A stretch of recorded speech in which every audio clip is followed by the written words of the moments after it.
السلام عليكم ورحمة الله وبركاته. إن الحمد لله نحمده ونستعينه ونستغفره ونعوذ بالله من شرور أنفسنا من سيئات أعمالنا من يهده الله فلا مضل له ومن يضلل فلا هادي له وأشهد أن لا إله إلا الله وحده لا شريك له وأشهد أن محمدا عبده ورسوله أما بعد. அன்பிற்குரிய சகோதரர்களே, சிடிஜேயின் உங்கள் கேள்வி நேரம் என்ற நிகழ்ச்சியிலே நேரலையிலூடாக உங்களை சந்திப்பதில் நாம் மகிழ்ச்சி அடைகிறோம். இந்த நிகழ்ச்சியை பொறுத்தவரையில் நீங்கள் அன்றாடம் உங்களுடைய வாழ்க்கையிலே மார்க்க ரீதியாக சந்திக்கக்கூடிய பிரச்சனைகளுக்கு தீர்வுகள் வழங்குவதற்காகவும் சமகால நிகழ்வுகளுக்கு குறித்து மார்க்கத்தின் நிலைப்பாடுகளையும் அறிந்து கொள்வதற்காகத்தான் ஏற்பாடு செய்யப்பட்டிருக்கிறது. அந்த வரிசையிலே இந்த வாரத்தில் நீங்கள் கேட்டிருக்கக்கூடிய கேள்விகளுக்கான பதிலளிப்பதற்கு நாங்கள் ஆயத்தமாக இருக்கிறோம். முதலாவதாக அக்குரணையைச் சேர்ந்த சகோதரி ஒருவர் என்ன கேட்டிருக்கிறாங்கன்னு சொன்னா, ஹிமார் என்று ஒரு ஆடை இஸ்லாத்திலே இருக்கிறது. ஹிமார், இந்த ஹிமார் என்ற ஆடை முகத்திரையை குறிக்கிறதா அல்லது முக்காடை குறிக்கிறதா என்று கேட்டிருக்கிறாங்க. உங்கள் அனைவருக்கும் தெரியும், ஹிமார் என்று சொல்வது அல்லாஹு ரப்புல் ஆலமீன் திருமறை குர்ஆன்ல 24வது அத்தியாயத்துல 31வது வசனத்துல அல்லாஹ் பெண்களுக்கு ஒரு கட்டளையாக பிறப்பிக்கின்ற ஒரு விஷயம். அல்லாஹ் அதுல என்ன சொல்கிறான் என்று சொன்னா, வகுல்லில் முஃமினாத்தி யகுலுல்ன மின் அப்சாரிஹின்ன, மூமினான பெண்களுக்கு நபியை நீங்கள் சொல்லுங்கள், அவர்கள் தங்களுடைய பார்வைகளை தாழ்த்தி கொள்ள வேண்டும். வயஹ்ஃபல்ன ஃபுரூஜஹுன்ன, அவர்களுடைய கற்புகளை பேணிக் கொள்ள வேண்டும். வலா யுப்தீன ஸீனத்தஹுன்ன இல்லா மா வஹர மின்ஹா, வெளியே தெரிபவற்றை தவிர அவர்கள் தங்களுடைய அலங்காரங்களை வெளிப்படுத்த கூடாது என்று அல்லாஹ் சொல்லிவிட்டு மேலதிகமாக அல்லாஹ் சொல்கிறான், வல் யதுரிப்ன பிஹுமரிஹின்ன அலா ஜுயூபிஹின்ன, அவர்கள் தங்களுடைய ஹிமார்களை தங்கள் மார்பகங்கள் மீது போட்டுக் கொள்ளட்டும் என்று அல்லாஹ் சொல்கிறான். பிறகு அந்த வசனத்துல யார் முன்னாடி ஜீனத்தை வெளிப்படுத்தலாம், யார் முன்னாடி ஜீனத்தை வெளிப்படுத்த கூடாது என்பதை பற்றி அல்லாஹ் தஆலா விளங்கப்படுத்துறான். அப்ப இந்த வசனத்துல அல்லாஹ் பெண்களுக்கு என்ன கட்டளை இடுகிறான் என்று சொன்னா, வல் யதுரிப்ன பிஹுமரிஹின்ன அலா ஜுயூபிஹின்ன, அவர்கள் தங்களுடைய மார்பகங்கள் மீது ஹிமார்களை போட்டுக் கொள்ளட்டும். ஹுமுர் என்ற வார்த்தை தான் இங்கே பயன்படுத்தப்படுகிறது. ஹுமுர் என்ற வார்த்தை ஹிமார் என்ற வார்த்தையில பன்மையான சொல் அரபுல. அப்ப இந்த ஹிமார்களை போட்டுக் கொள்ளட்டும் என்று அல்லாஹ் சொல்கிறான். பெண்கள் தங்கள் மீது ஹிமார் போட்டுக் கொள்ள வேண்டும் என்பதுதான் அல்லாஹ்வுடைய கட்டளை. அப்ப இந்த ஹிமார் என்பது முகத்திரையை குறிக்கிறது என்று ஒரு சாராரும், இல்லை அது முக்காட்டை தான் குறிக்கிறது என்று இன்னொரு சாராரும் கருத்து வேறுபாடு கொண்டிருக்கிறார்கள். குர்ஆன் ஹதீஸ் அடிப்படையில ஹிமார் என்றால் என்னவென்பதை நாங்கள் ஆய்வு செய்து பார்த்து இந்த சம்பந்தமாக ஒரு முடிவை எடுக்க வேண்டும். முதலாவதாக அரபு மொழியிலேயே இந்த ஹிமாருக்கு என்ன விளக்கம் இருக்குது என்பதை நாங்கள் பார்ப்பதாக இருந்தால், அல் முஅஜமுல் வசீத் என்று சொல்லக்கூடிய அரபு அகராதியில ஹிமாருக்கு என்ன விளக்கம் சொல்றாங்கன்னு சொன்னா, குல்லு மா சத்தர வமின்ஹு ஹிமாருல் மர்அதி, ஹிமார் என்று சொல்வது மறைக்கப்படுகின்ற அனைத்தையும் குறிக்கும். அதிலே இருக்கின்ற ஒன்றுதான் வமின்ஹு ஹிமாருல் மர்அதி, பெண்கள் அணியும் ஹிமாரும் உண்டு.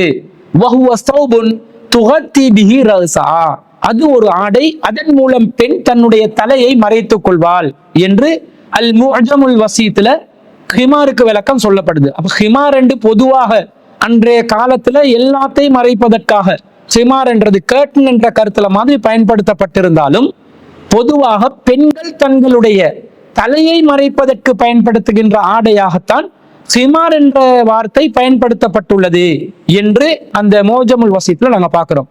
அதே போன்று அல் மிஸ்பாஹுல் முனீர் ஃபி கரீபி ஷர்ஹில் கபீர் என்று சொல்லக்கூடிய அகராதியில இந்த ஹிமாருக்கு என்ன விளக்கம் சொல்றாங்கன்னா, அல் ஹிமாரு ஸௌபுன், ஹிமார் என்பது ஒரு ஆடை, துகத்தி பிஹில் மர்அத்து ரஸா, ஒரு பெண் தன்னுடைய தலையை அதன் மூலம் மறைத்துக் கொள்வார். வல் ஜம்உ ஹுமர், ஹிமார் என்ற பதத்தின் வார்த்தையின் பன்மைதான் ஹுமர் என்பது என்று இந்த அகராதியில வருது. அப்ப இதுல என்ன சொல்லப்படுதுன்னு சொன்னா, பெண்கள் தலையை மறைப்பதற்காக பயன்படுத்துகின்ற பிரத்யேகமான ஆடைக்குத்தான் ஹிமார் என்ற வார்த்தை அகராதி நூட்கள்ல பயன்படுத்தப்பட்டிருக்கிறத பார்க்கிறோம். அதே போன்று அத்தாரிஃபாத்துல் ஃபிக்ஹியா என்று சொல்லக்கூடிய நூல்ல ஹிமாருக்கு என்ன விளக்கம் சொல்றாங்கன்னு சொன்னா, யுகாலு லிமா யுஸ்தரு பிஹி ஹிமாருன், ஹிமார் என்பது மறைக்கப்படும் எல்லாவற்றையும் குறிக்கும் ஒரு வார்த்தை. லாக்கின்னல் ஹிமார சாரஃபி தாரிஃபி, ஆனால் ஹிமார் என்பது நடைமுறையில் பயன்பாட்டில் வேறொரு பொருளாக மருவி இருக்கிறது. அது என்ன பொருள்? இஸ்மன் லிமா துஹத்தி பிஹில் மர்அத்து ரஅஸஹா. ஒரு பெண் தன்னுடைய தலையை மறைப்பதற்காக பயன்படுத்துகின்ற பிரத்யேகமான ஆடைக்கு ஹிமார் என்று சொல்லி பிற்காலத்துல அது மருவி சமூகத்தில் பயன்பாட்டுக்கு வந்துள்ளது என்று சொல்கிறார்கள். பொதுவாக எல்லாவற்றையும் மறைப்பதற்கான ஒரு ஆடையாக, ஒரு திரையாக ஹிமார் என்பது இருந்தாலும், பிற்காலத்துல பெண்கள் பிரத்யேகமாக தலையை மறைக்கிறதுக்கு மாத்திரம் பயன்படுத்துகிற ஒரு ஆடையாக ஹிமார் என்ற வார்த்தை பயன்படுத்தப்பட்டுள்ளதை அகராதி நூட்கள்ல இருந்து பார்க்கிறோம். அப்ப ஹிமார் என்பது தலையை மறைப்பதற்கான ஒரு ஆடையாக இருக்கிறது. அப்ப இந்த தலையை மறைக்கிற ஆடை என்று சொன்னா பொதுவாக எல்லாரும் விளங்கிக் கொள்வாங்க, முகம் மறைக்காமல் தலையில உள்ள அந்த முடிப்பகுதியை மறைப்பதற்குரிய ஒரு ஆடை என்றுதான் புரிந்து கொள்வார்கள். என்றாலும் நபிமொழிகளில் இந்த ஹிமார் சம்பந்தமாக என்ன வருகிறது என்பதையும் சேர்த்து நாங்கள் பார்க்கின்ற நேரத்துல அது முகத்தை மறைக்கக்கூடிய ஒரு ஆடையா அல்லது முகம் திறந்த நிலையில் தலைமுடிகளை மறைக்கக்கூடிய நிலையில் உள்ள ஒரு ஆடையா என்பதற்கு நமக்கு விளக்கம் கிடைக்கும். சஹீஹ் முஸ்லிம்ல 464வது செய்தியாக ரசூல் ஸல்லல்லாஹு அலைஹி வஸல்லம் அவர்கள் சம்பந்தமான அந்த செய்தியை பிலால் ரலியல்லாஹு அன்ஹு அறிவிக்கிறாங்க. அன் பிலாலின் அன்ன ரசூலுல்லாஹி ஸல்லல்லாஹு அலைஹி வஸல்லம் மஸஹ அலல் ஹுஃபைனி வல் ஹிமாரி. நபிகள் நாயகம் ஸல்லல்லாஹு அலைஹி வஸல்லம் அவர்கள் ஹுஃப் மீது, காலுறைகள் மீதும், வல் ஹிமாரி, ஹிமார் மீதும் மஸஹ் செய்யக்கூடியவர்களாக இருந்தார்கள் என்ற செய்தியை நாங்க பிலால் ரலியல்லாஹு அன்ஹு அவர்கள் அறிவித்திருப்பதை பார்க்கிறோம். அப்ப ரசூல் ஸல்லல்லாஹு அலைஹி வஸல்லம் அவர்கள் தொழுவதற்கு முன்பதாக உலு செய்கின்ற நேரத்துல அந்த உலுவிலே கால்களை கழுவ வேண்டும் என்று ஒரு ஷரத்து இருக்குது. அப்ப கால்களை கழுவுவதற்கு பதிலாக கால் உறைகள் மீது மஸஹ் செய்து கொள்வார்கள். மேலும் தலையை மஸஹ் செய்வதற்கு பதிலாக தலைக்கு போடுகின்ற துணியிலே, ஹிமாரிலே ரசூல் ஸல்லல்லாஹு அலைஹி வஸல்லம் அவர்கள் மஸஹ் செய்திருக்கிறார்கள் என்ற செய்தியை நாங்க பார்க்கிறோம். அப்ப ஹிமார் என்றால் ஆண்களும் அணியக்கூடிய விதத்தில் இருக்கக்கூடிய ஒரு பொதுவான ஆடை என்று விளங்குகிறது. பொதுவான ஆடை என்பதனால தான் நபி ஸல்லல்லாஹு அலைஹி வஸல்லம் அவர்களும் ஹிமாரை அணிந்திருக்கிறார்கள். ஹிமார் என்பது மொத்தமாக முகத்தை மூடக்கூடிய ஒரு ஆடையாக இருந்தால் நபிகள் நாயகம் ஸல்லல்லாஹு அலைஹி வஸல்லம் அவர்கள் ஹிமார் அணிந்திருக்கிறார்கள் என்று வருகிறது. அப்ப ரசூலுல்லாஹ் முகம் மூடியா இருந்தாங்க? இல்ல. ஆண்கள் இஸ்லாத்துல முகம் மூடணும் என்ற ஏதாவது சட்டம் இருக்குதா? இல்ல. அப்படி என்றால் முகம் மூடாத நிலையில் முகம் தெரியக்கூடிய விதத்தில், இப்ப தலைக்கு மஸஹ் செய்வதற்காக வேண்டி ஹிமார் மீது மஸஹ் செய்திருக்கிறார்கள் என்று சொன்னா தலை முடிதான் இந்த ஹிமாரின் மூலமாக மறைக்கப்பட்டிருப்பதை நாங்கள் இந்த செய்தியிலிருந்து தெளிவாக விளங்கி கொள்கிறோம். அப்ப ஹிமார் என்பது ஆண்களும் அணியக்கூடிய ஒரு விதமான ஆடை. அப்ப தலையில அந்த ஹிமாரை போட்டா அல்லாஹ் சொல்ற வசனத்தின்படி வல் யதுரிபுன பிகுமுரிஹின்ன அலா ஜுயூபிஹின்ன, தலைமுடி அப்படியே மறைச்சி முகம் தெரியும் நிலையில் களத்தையும் மறைப்பதோடு மார்பகங்களை மறைத்துக் கொள்ளக்கூடிய நிலையில் அணியக்கூடிய ஒரு ஆடையாகத்தான் ஹிமார் இருக்கிறது என்று இந்த ஹதீஸிலிருந்து நாங்கள் விளங்கி கொள்கிறோம். அப்ப ஹிமார் என்பது முகத்திரையா அல்லது முக மூடியா? இல்ல. ஹிமார் என்பது முக்காடுதான் என்பதை இந்த ஹதீஸினூடாக தெல்ல தெளிவாக நாங்கள் விளங்கிக் கொள்ள முடிகிறது. அடுத்ததாக நபிகள் நாயகம் ஸல்லல்லாஹு அலைஹி வஸல்லம் அவர்கள் ஒரு பருவ வயதை அடைந்த பெண் தொழுகும் பொழுது கடைபிடிக்க வேண்டிய ஒரு ஒழுங்கை பற்றி குறிப்பிடுகிறார்கள். அபூதாவுதுல 546வது செய்தியாகவும் அஹ்மதுல 25167வது செய்தியாகவும் பதிவு செய்யப்பட்டிருக்கக்கூடிய செய்தியில ஆயிஷா ரலியல்லாஹு அன்ஹா அவர்கள் அறிவிக்கக்கூடிய செய்தி எப்படி வருது என்றால், லா துக்பலு ஸலாத்து ஹாயிலின் இல்லா பிஹிமாரின். பருவ வயதை அடைந்த ஒரு பெண் ஹிமாருடன் தொழுதாலே தவிர அல்லாஹ் அந்த தொழுகையை ஏற்றுக்கொள்ள மாட்டான் என்று இந்த செய்தியில வருகிறது. இப்ப ஹிமாருடன் தான் பருவ வயதை அடைந்த பெண் தொழ வேண்டும் என்று வருவது என்று சொன்னால், ஒரு பருவ வயதை அடைந்த பெண் முகத்தை மூடிதான் தொழ வேண்டுமா அல்லது முகம் திறந்த நிலையில் தான் தொழ வேண்டுமா? எப்படி பொதுவாக தொழ வேண்டும்? அல்லாஹ்வை தொழுகின்ற பெண்கள் முகத்தை மூடி தொழ வேண்டும் என்று யாரும் சட்டம் சொல்ல மாட்டார்கள். அப்படி ஒரு நடைமுறையும் இல்லை. அப்படி சொல்வதாக இருந்தாலும் அது இஸ்லாத்திற்கு மாற்றமான ஒரு செயல். அப்ப எல்லாரும் பருவ வயதை அடைந்த பெண்கள் முகம் திறந்த நிலையில், தலைமுடி மூடிய நிலையில், கலத்து பகுதி மூடிய நிலையில், மார்பகங்கள் மூடிய நிலையில் தானே ஒரு ஆடையை பயன்படுத்தி கொண்டு தொழ வேண்டும். அந்த ஆடைதான் ஹிமார் என்று வருகிறது. அப்ப ஹிமார் என்றால் என்ன என்று விளங்குகிறதா? ஹிமார் என்று சொன்னால் ஒரு முக்காடாக இருக்கிறதே தவிர முகத்திரையாக இல்லை என்பதையும் இந்த செய்தியினூடாக நாங்கள் விளங்கிக் கொள்கிறோம். ஏன்னா தொழுபவர்கள் யாரும் முகம் மூடி தொழ மாட்டார்கள். அப்படி தொழுமாறு சட்டமும் கிடையாது. அப்ப ஹிமாருடன் தொழுங்க என்று சொன்னா முகத்தை மூடி தொழ மாட்டார்கள் என்றா ஹிமார் என்பது முகத்திரை அல்ல, அது முக்காடுதான் என்று தெளிவாக நாங்கள் புரிந்து கொள்ள முடிகிறது. இவ்வளவு ஹிமார் என்பதற்கு விளக்கம் அகராதி நூட்களில் இருந்தும் பார்க்கிறோம், நபிமொழிகளிலிருந்தும் பார்க்கிறோம். அப்ப ஹிமார் என்பது முகத்திரை அல்ல, அது முக்காடுதான் என்று தெளிவாக விளங்கிய பிறகும் எதற்காக பெண்கள் ஹிமார் என்ற பெயரில் முகத்திரையை அணிகிறார்கள்? அப்ப முகத்திரை அணியக்கூடிய பெண்கள் அதை சிந்திக்கணும். அவர்கள் ஹிமாராக முகத்திரையை தான் நபி ஸல்லல்லாஹு அலைஹி வஸல்லம் அவர்கள் தங்களுக்கு பயன்படுத்திக் கொள்ள சொன்னார்கள் என்று நினைத்து முகத்தை மூடுகிறார்கள். அது அவர்களுடைய இரையச்சமாக இருக்கலாம்.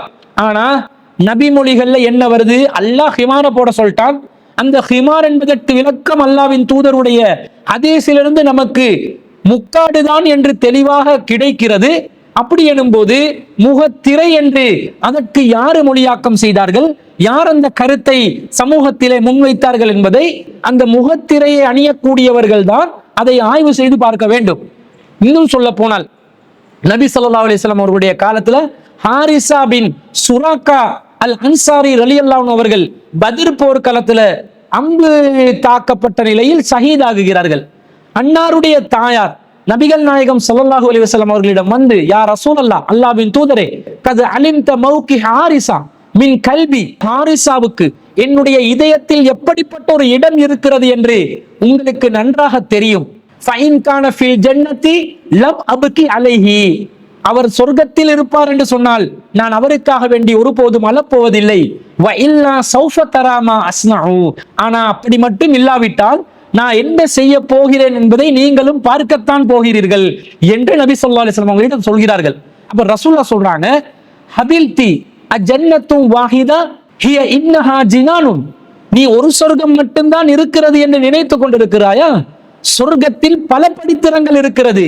வ இன்னஹு ஃபில் ஃபிர்தௌஸில் அலா, இந்த ஹாரிசா இருக்கிறாரே அவர் சொர்க்கங்களில் ஃபிர்தௌஸ் என்று சொல்லக்கூடிய உயர்ந்த ஜன்னாவில் இருக்கிறார் என்று நபி ஸல்லல்லாஹு அலைஹி வஸல்லம் நற்செய்தி சொல்லிவிட்டு அந்த சொர்க்கத்தினுடைய பெருமதி சம்பந்தமாக, அல்லாஹ்வின் பாதையிலே நாங்கள் செயல்பட்டால் நமக்கு கிடைக்கும் வெகுமானம் சம்பந்தமாக விளங்கப்படுத்துறாங்க. ரசூலுல்லாஹ் சொல்றாங்க, கதுவத்தும் ஃபீ சபீலில்லாஹி அவ் ரௌஹத்துன் கைருன் மினத் துன்யா வமா ஃபீஹா, அல்லாஹ்வின் பாதையிலே காலையில் சிறிது நேரம் அல்லது மாலையில் சிறிது நேரம் செலவழிப்பது என்பது கைரும் மினத் துன்யா வமா ஃபீஹா, இந்த துனியாவை விட அதில் உள்ளவற்றை விட சிறந்ததாக இருக்கிறது. வல காபு கௌசி அஹதிக்கும் அவ் மௌலிஉ கதமி மினல் ஜன்னா கைரும் மினத் துன்யா வமா ஃபீஹா, உங்களில் ஒருவருக்கு சொர்க்கத்தில் ஒரு வில் அளவுக்கு அல்லது ஒரு பாதம் அளவுக்கு வைக்கும் இடம் கிடைப்பது என்பது இந்த உலகத்தை விட அதில் இருப்பவற்றை விட சிறந்ததாகும் என்று சொல்லி நபி ஸல்லல்லாஹு அலைஹி வஸல்லம் அவர்கள் சொல்கிறார்கள்.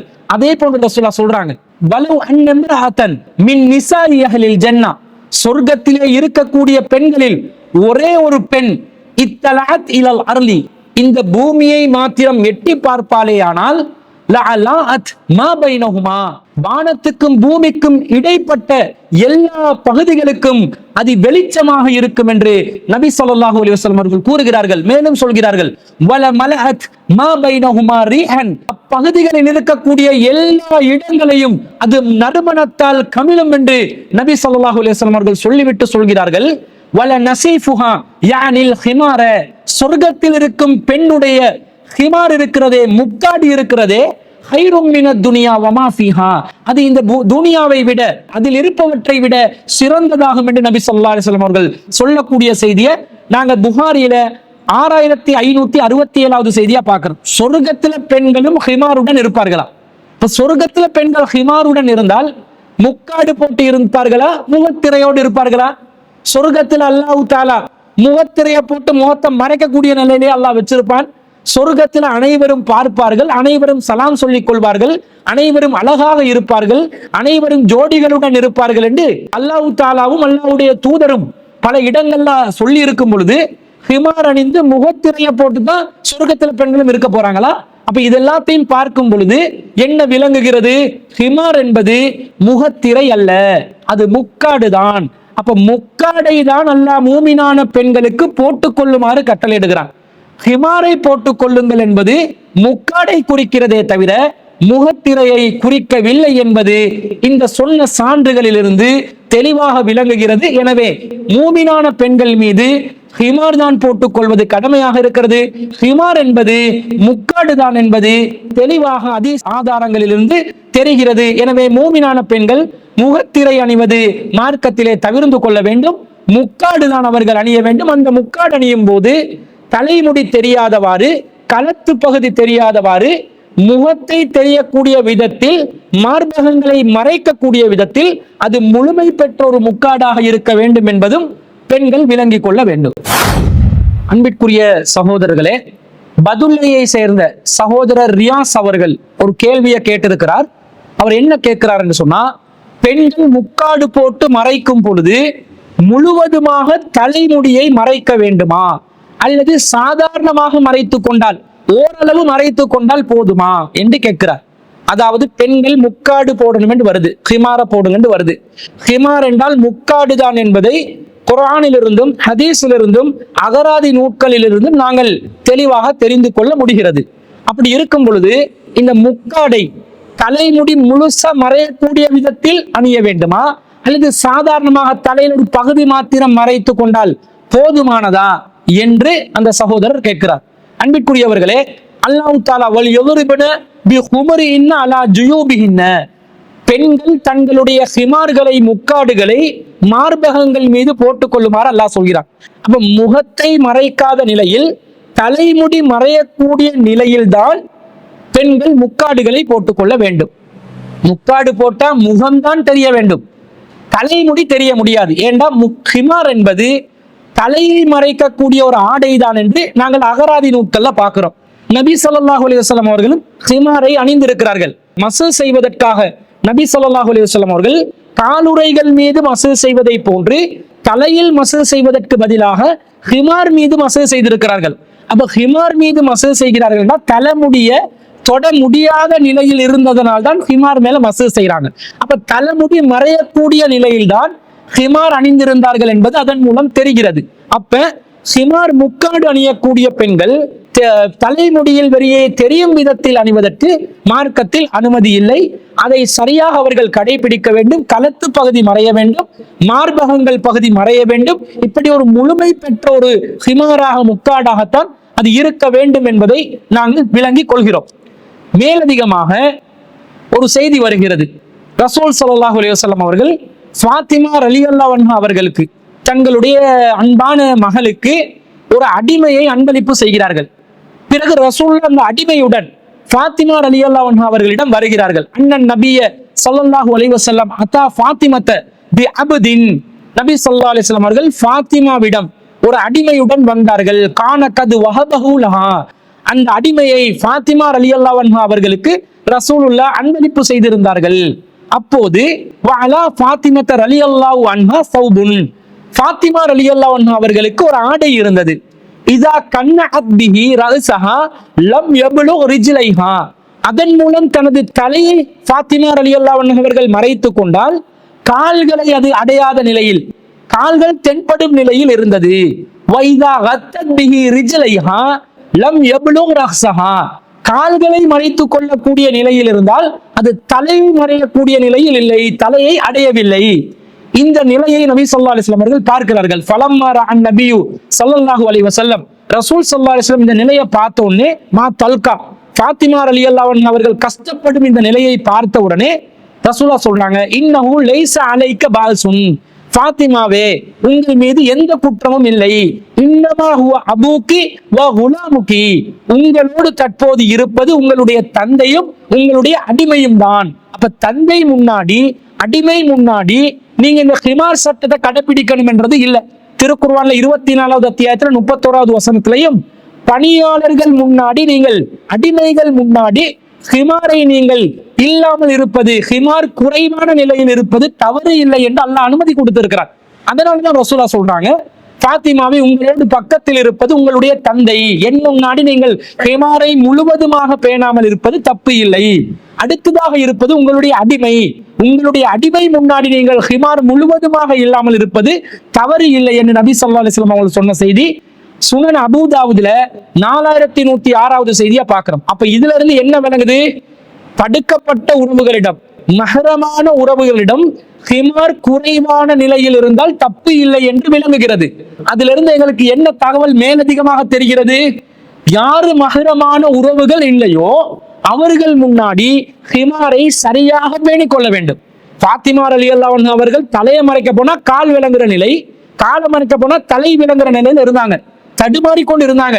ஒரு ஆடை தான் இருந்தது. கஷ்டப்பட்டு பார்த்து ரசூல் ஸல்லல்லாஹு அலைஹி வஸல்லம், இப்படி நீங்க இருந்தா பரவாயில்ல, தலையை மூடி கால் தெரியட்டும் அல்லது கால் மூடி தலை தெரியட்டும், பரவாயில்லைன்னு சொல்ல, முறைப்படி செய்ய வேண்டும் என்பதைத்தான் நபி ஸல்லல்லாஹு அலைஹி வஸல்லம் சொல்றாங்க. ஆனா உங்களோடு தற்போது முன்னால் இருப்பது அனுமதிக்கப்பட்டவர்கள்.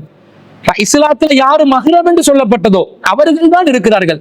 அதனால் நீங்கள் இவ்வளவு சிரமப்பட வேண்டிய அவசியம் இல்லை என்று சொன்னதிலிருந்து மஹ்ரம் அல்லாத உறவுகள் முன்னாடி ஹிமாரை முழுவதுமாக பேணுதலாக கடைபிடிக்க வேண்டும் என்பது இந்த செய்தியினூடாக நாங்கள் விளங்கிக் கொள்கிறோம். இதுதான் பொதுவான சட்டம். பெண்கள் தங்களுடைய தலைமுடியை மறைக்கணும், களத்து பகுதியை மறைக்கணும், நெஞ்சு பகுதியை மறைக்கணும், கைகள்ல மண்ணுக்கட்டு வர மறைக்கணும், கால்கள்ல கரண்டை வர மறைக்கணும், பாதங்கள் தென்பட்டால் தப்பு கிடையாது, முன்கை தென்பட்டால் தப்பு கிடையாது, முகம் தென்பட வேண்டும். 33வது அத்தியாயத்தில் 59வது வசனத்தில் அல்லாஹ் சொல்றான், யா ஐயுவன் நபியு, நபியே சொல்லுங்க, குல்லி அஸ்வாஜிக்க, உங்களோட மனைவிமார்களுக்கு சொல்லுங்க, வபனாத்திக்க, உங்களுடைய பிள்ளைகளுக்கு சொல்லுங்க, வ நிசாயில் முஃமினீன், மூமினான ஆண்களின் மனைவிமார்களுக்கு சொல்லுங்க, யுதுனீன அலைஹின்ன மின் ஜலாபீபிஹின்ன, அவர்கள் தங்களுடைய ஜில்பாபுகளை அவர்கள் மீது தொங்கவிட வேண்டும். தாலிக அத்னா ஐயு அரஃப்ன, அது அவர்கள் யாரென்று அறியப்படவும், ஃபலா யூதைன, அவர்கள் தொல்லைப்படுத்தப்படாமல் இருப்பதற்கும் ஏற்றது என்று அல்லாஹ் தஆலா சொல்வதை நாங்கள் பார்க்கிறோம். அப்ப இந்த முக்காடை அணிவதன் மூலமாக, ஜில்பாபை அணிவதன் மூலமாக, ஹிமாரை அணிவதன் மூலமாக யாரென்று அறியப்படணும். அறியப்படுவதற்கு முகம் அவசியம் என்பது எல்லோரும் அறிந்த பொதுவான ஒரு அடிப்படை என்பதை நாங்கள் புரிந்து கொள்கிறோம். அப்ப முகத்தை தவிர, முன்கையை தவிர, காலின் கரண்டைக்கு கீழே உள்ள பாதத்தை தவிர ஏனைய பகுதிகளை பெண்கள் கட்டாயம் மறைத்துக் கொள்ள வேண்டும் என்பதை நாங்கள் விளங்கிக் கொள்கிறோம். இதுல சில சந்தர்ப்பங்களில் தேவைகள் ஏற்பட்டால் கொஞ்சம் முன்ன பின்னாகிக் கொள்வது தப்பு இல்லை என்பதற்கு மார்க்கத்தில் ஆதாரம் கிடைக்குது. பொதுவாக இதை கடைபிடிக்கணும், பேணுதலா இருக்கணும். ஹிமார் தலையிலிருந்து தலை முடி தெரிகிற அளவுக்கு பொடுபோக்கா இருக்கக்கூடாது. நம்ம பெண்கள் ரொம்ப அலட்சியமா இருக்கிறாங்க, இதுல கவனம் செலுத்துவதில்லை. பால் காரண்ட முன்னாடி, மரக்கறி காரண்ட முன்னாடி, மீன் காரண்ட முன்னாடி, பஸ்ல போற நேரம், பாடசாலைகளுக்கு பிள்ளைகளை விட செல்ற நேரம், அல்லது ஏதாவது ஒரு பணி புரிகிற நேரம், ஒரு வேலைக்கு போற நேரம், கண்ட மாதிரி தலைமுடிகள் வெளியே தென்படும் விதத்தில் தான் நடந்து கொள்கிறார்கள். இப்படி இருக்கக்கூடாது. முழுவதுமாக தலைமுடிய அளவாக மறைத்துக் கொள்ள வேண்டும். ஆனால் ஒரு சில சந்தர்ப்பங்கள்ல தேவைகள் நிமித்தம் கொஞ்சம் முடி தெரியக்கூடிய நிலை ஏற்பட்டால் அந்த தேவையை கருத்தில் கொண்டு அது விதிவிலக்காக அனுமதிக்கப்படும். ஒரு சில சந்தர்ப்பங்கள்ல மணிக்கட்டுக்கு மேல கொஞ்சம் கை தென்படுவதற்கு தேவை ஏற்பட்டால் அந்த சந்தர்ப்பத்துல மணிக்கட்டுக்கு மேல கை தென்பட்டால் மார்க்கம் அதை குற்றம் பிடிக்காது. ஒரு சில சந்தர்ப்பங்கள்ல கரண்டை காலுக்கு மேல சாக்கு அளவுக்கு அல்லது கெண்டைக்கால் அளவுக்கு பெண்களுடைய பாதம் தென்பட வேண்டிய தேவை ஏற்பட்டால் அந்த தேவையின் கருத்தில் கொண்டு அது மார்க்கத்துல விதிவிலக்காக அனுமதிக்கப்படும். அதை மார்க்கம் மிகப்பெரிய ஒரு சர்ச்சையாக ஆக்கவில்லை என்பதற்கு ஆதாரங்கள் நமக்கு தாராளமாக ஹதீஸ் நூல்கள்ல கிடைக்குது. முதலாவதா என்ன வருதுன்னு பாருங்க. முதலாவதாக சஹீஹுல் புகாரியிலே 193வது செய்தியில அப்துல்லா இப்னு உமர் ரலியல்லாஹு அன்ஹு அறிவிக்கிறாங்க, கானர் ரிஜாலு வன் நிசாஉ யதவல்லஊன ஃபீ ஸமானி ரசூலில்லாஹி ஸல்லல்லாஹு அலைஹி வஸல்லம் ஜமீஆ. நாங்கள் ரசூல் ஸல்லல்லாஹு அலைஹி வஸல்லம் உடைய காலத்துல ஆண்களும் பெண்களும் ஒன்றாக வுளூ செய்யக்கூடியவர்களாக இருந்தோம். இது எப்ப நடக்குதா? நபி ஸல்லல்லாஹு அலைஹி வஸல்லம் காலத்துல ஆண்களும் பெண்களும் என்ற சஹாபாக்களும் சஹாபிய பெண்களும் ஒன்றாக வுளூ செய்யக்கூடிய ஒரு நிலை நபி ஸல்லல்லாஹு அலைஹி வஸல்லம் அவருடைய காலத்தில் நடைமுறையில் இருந்ததாக இந்த செய்தி சொல்லுது. அப்ப என்ன விளங்குது? வுளூ செய்யும் போது ஆண்கள் பெண்களுக்கு முன்னாடி இருந்து வுளூ செய்திருக்கிறார்கள், பெண்கள் ஆண்களுக்கு முன்னாடி இருந்து வுளூ செய்திருக்கிறார்கள் என்ற செய்தியை இந்த செய்தியிலிருந்து பார்க்கிறோம். இதுக்கு இன்னும் விளக்கமாக வரக்கூடிய ஒரு செய்தி அபூ தாவூதுல 73வது செய்தியாக பதிவு செய்யப்பட்டிருக்கிறது. குன்னா நதவல்லஉ நஹ்னு வன் நிசாஉ அலா அஹ்தி ரசூலில்லாஹி ஸல்லல்லாஹு அலைஹி வஸல்லம். நாங்கள் ரசூல் ஸல்லல்லாஹு அலைஹி வஸல்லம் உடைய காலத்துல ஆண்களும் பெண்களும் சஹாபாக்களும் சஹாபிய பெண்களும் ஒன்றாக வுளூ செய்து கொண்டு இருந்தோம். பின் இனாஇன் வாஹிதின், ஒரே கல் பாத்திரத்தில், ஒரே பாத்திரத்தில் நாங்கள் உலு செய்து கொண்டிருந்தோம். நுதிலி ஃபீஹி ஐதியனா, அதிலே நம்முடைய கைகள் உள்ளே நுழைந்து கொண்டு இருந்தது. ஒன்றாக ஒரு பாத்திரத்துல உலு செஞ்சிருக்கிறாங்க, ஆண்களும் பெண்களும் அந்த பாத்திரத்துக்குள்ளே கைகளை விட்டிருக்கிறார்கள் என்று தெளிவாக வருகிறது. தொடக்கூடிய நிலையில் இருக்காது. தொடக்கூடிய நிலையில் இல்லாமல் ஒருவர் கையை விட்டு உழு செய்த பிறகு மற்றவர் கையை விட்டு உழு செய்யக்கூடிய நிலையில் ஒரு பாத்திரத்தில் உழு செய்திருக்கிறார்கள் என்ற செய்தியை நாங்க பார்க்கிறோம். அப்ப ரசூலுல்லாஹ்வுடைய காலத்துல உழு செய்திருக்கிறாங்கன்னா எப்படி செஞ்சிருக்கிறாங்க? ஒரே நேரத்தில் ஒரே பாத்திரத்துல. ஆண்கள் கையை விட்டு உழு செய்யும் போது பெண்கள் கைகளை எடுத்துக்கொள்வார்கள், பெண்கள் கைகளை விட்டு உழு செய்யும் போது ஆண்களை கைகளை எடுத்துக்கொள்வார்கள் என்ற விதத்தில் ஒரு நேரத்துல உழு செஞ்சிருக்கிறாங்கன்னு விளங்குது. அதே போன்று இப்னு ஹிப்பான்ல 1280வது செய்தியில வருது, அப்துல்லா இப்னு உமர் ரலியல்லாஹு அன்ஹு அவர்கள் அறிவிக்கிறார்கள், அன்னஹு அப்ஸர நபிய ஸல்லல்லாஹு அலைஹி வஸல்லம், அவர் ரசூல் ஸல்லல்லாஹு அலைஹி வஸல்லம் அவர்களை காண்கிறார். இப்னு உமர் ரலியல்லாஹு அன்ஹு அவர்கள் வ அஸ்ஹாபஹு, அவருடைய தோழர்கள், ரசூலுல்லாஹ்வுடைய தோழர்கள் சஹாபாக்களையும் காண்கிறார். எப்படி காண்கிறார்? யததஹருன ரிஜாலு வன் நிசாஉ மின் இனாஇன் வாஹிதின், ஒரே பாத்திரத்தில் ஆண்களும் பெண்களும் உலு செய்யக்கூடியவர்களாக இருந்தார்கள், தூய்மை செய்யக்கூடியவர்களாக இருந்தார்கள். குல்லுஹும் யததஹரு மின்ஹு, அந்த ஒரு பாத்திரத்தின் மூலமாகவே அனைவரும் தூய்மை அடைந்து கொள்வார்கள் என்று இப்னு ஹிப்பான்ல பதிவு செய்யப்பட்ட செய்தியில பார்க்கிறோம். அப்ப இந்த இடத்துல ரசூலுல்லாஹ் இருந்திருக்கிறாங்கன்னு வருது. ஏற்கனவே ரசூலுல்லாஹ்வுடைய காலத்துல நடந்துச்சுன்னு வருது. அது எப்படி நடந்துச்சுன்றது அடுத்த செய்தி சொல்லுது. ரசூலுல்லாஹ்வுடைய காலத்துல ஒரே பாத்திரத்தில் ஆண்களும் பெண்களும் கைகளை மாறி மாறி விட்டு கொண்டு உலு செய்தவன் வருது. மூணாவது செய்தியில என்ன வருதுன்னா, ரசூலுல்லாஹ்வுடைய காலத்துல ஒரே பாத்திரத்துல ஆண்களும் பெண்களும் உலு செய்யும் போது ரசூலுல்லாஹ் உலு செய்திருக்கிறார்கள் என்று வருது. அப்ப இதுல இருந்து என்ன விளங்குது? உலு செய்யும் போது முழங்கை வரை கைகளை கழுவ வேண்டும். முழங்கை வரை கைகளை கழுவுவதாக இருந்தால் முழங்கை வரைக்கும் ஆடைகளை உயர்த்தி கொள்ள வேண்டிய நிலை ஏற்படுமா இல்லையா? ஒரே நேரத்துல ஒரே பாத்திரத்துல ஆண்களுக்கு முன்னாடி பெண்களும் பெண்களுக்கு முன்னாடி ஆண்களும் உலு செஞ்சு கொண்டாங்கண்டா முழங்கை வரைக்கும் கையை கழுவ வேண்டும் என்று உலுவில் ஒரு சருத்தாக இருக்கும் என்றால் பெண்கள் எப்படி கழுவி இருப்பாங்க? அந்த முழங்கைக்கு மேலுள்ள ஆடையில மசூ செய்தார்கள் என்று ஏதாவது செய்தி வருதா? வரல. அப்ப என்ன அர்த்தம்? எப்படி புரிஞ்சுக்கொள்ளணும்? அந்த நேரத்துல உலு செய்ய வேண்டிய தேவை வருகிறது, தொழுகைக்கு உலு அவசியமாக இருக்கிறது. வீட்டிலிருந்து உலு செய்து வந்திருப்பார்கள், அந்த உலு முறிந்திருக்கலாம், அல்லது உலு இல்லாமல் வந்தவர்களுக்கு பள்ளிவாசல்ல உலு செய்ய வேண்டிய தேவை ஏற்பட்டிருக்கலாம். அப்படி இருக்கும் பொழுது அந்த நேரத்தில் விதிவிலக்காக மணிக்கட்டு வரை மறைக்கப்பட வேண்டிய கை உலு என்ற தேவையை நிறைவேற்றுவதற்காக முழங்கை வரைக்கும் உயர்த்தி கொள்வதற்கு அனுமதி இந்த செய்தியினூடாக கிடைக்க பெறுகிறதா இல்லையா? கை மட்டுமா கழுவணும்? பெண்கள் தலை மீது மசூ செய்து கொள்ள வேண்டும் என்று வருகிறது. அப்ப தலை மீது மசூ செய்து கொள்வதாக இருந்தால், மசூ செய்வதாக இருந்தால் முன்னெற்றியிலிருந்து பிடரி வரைக்கும் கைகள் செல்ல வேண்டும், மீண்டும் பிடரியிலிருந்து முன்னெற்றி வரைக்கும் அதே கை திரும்ப வர வேண்டும் என்று வருது. ஈரக்கையால் தலையை தடவி கொள்ளணும் என்ற பெயர்ல நம்ம சமூகத்தில் சேர்ந்தவர்கள் ஷாஃபி மதுஹபுடைய சட்டம் என்று சொல்லி முன்னாடி நெத்தியை மட்டும் இப்படி என்ன செய்யறாங்க? 3 தடவை மசூ செய்கிறார்கள். அதற்கு மார்க்கத்துல இந்த ஆதாரமும் இல்லை. ஆனா ரசூலுல்லாஹ்வுடைய நபி வழி பிரகாரம் மசூ செய்வதாக இருந்தால் முன்னெத்தியிலிருந்து பிடரி வரைக்கும், பிடரிலிருந்து முன்னெத்தி வரைக்கும் கைகள் செல்ல வேண்டும், ஈரக்கையால் தடவி கொள்ள வேண்டும் என்று வழிகாட்டப்பட்டிருக்கிறது. அப்ப பெண்கள் முன்னெற்றியிலிருந்து பிடரி வரைக்கும், பிடரியிலிருந்து முன்னெற்றி வரைக்கும் சஹாபாக்களுக்கு முன்னாடி சஹாபிய பெண்கள் மசூ செய்து இருக்கிறார்கள் என்று இதன் மூலம் விளங்குகிறதா இல்லையா? இல்ல சஹாபி பெண்கள் சஹாபாக்களுக்கு முன்னாடி மசூ செய்யாம உலு செஞ்சாங்கன்னு அதுக்கு ஆதாரம் வேணும். அல்லது வேறு விதமாக அந்த மசூ செய்வதற்கு பதிலாக திமாரின் மீது தடவி கொண்டார்கள் என்று ஏதாவது செய்தி வந்தால் அந்த ஆதாரத்தை வைத்து இல்ல தலை அவங்க திறக்கலன்னு முடிவு செய்து கொள்ளலாம். ஆனா என்ன விளங்குது? அப்படி எந்த செய்தியும் வரல என்று சொன்னா நேரடியாக சஹாபாக்களிடம் முன்னாடி சஹாபி பெண்கள் பொதுவாக தலையை மறைச்சுதான் இருப்பாங்க, தலைமுடிய வெளியே காட்ட மாட்டாங்க. ஆனா உலு என்ற தேவை வரும் பொழுது மசூ செய்வதற்காக தலைமுடியை அவர்கள் தென்படக்கூடிய விதத்தில் மசூ செய்திருக்கிறார்கள் என்பதும் இந்த செய்தியிலிருந்து மேலதிகமாக நாங்கள் விளங்கிக் கொள்கிறோம். இது மாத்திரம் அல்ல, நபி ஸல்லல்லாஹு அலைஹி வஸல்லம் காலத்துல பெண்கள் போர்க்களங்களில் பங்கு பெற்றார்கள். போர்க்களத்தில் அவர்கள் ரொம்ப உற்சாகமாக ஆண்களுக்கு துணை புரியக்கூடிய விதத்துல மருத்துவ ரீதியான வேலைகள், தண்ணீர் புகட்டக்கூடிய வேலைகள், காயங்களுக்கு மருந்து செய்யக்கூடிய வேலைகள், போர்களில் காயப்பட்டவர்களை சுமந்து செல்லும் வேலைகளை எல்லாம் நபி தோழியர்கள் செய்திருக்கிறார்கள். அது சம்பந்தமாக செய்திகள் வருகிறது. புகாரிலே 324வது செய்தியில உம்மு அத்தியா என்று சொல்லக்கூடிய ஒரு பெண்மணி அறிவிக்கிறாங்க. எப்படி அறிவிக்கிறாங்க? குன்னா நுதாவில் கல்மா வனக்குமு அலல் மரலா.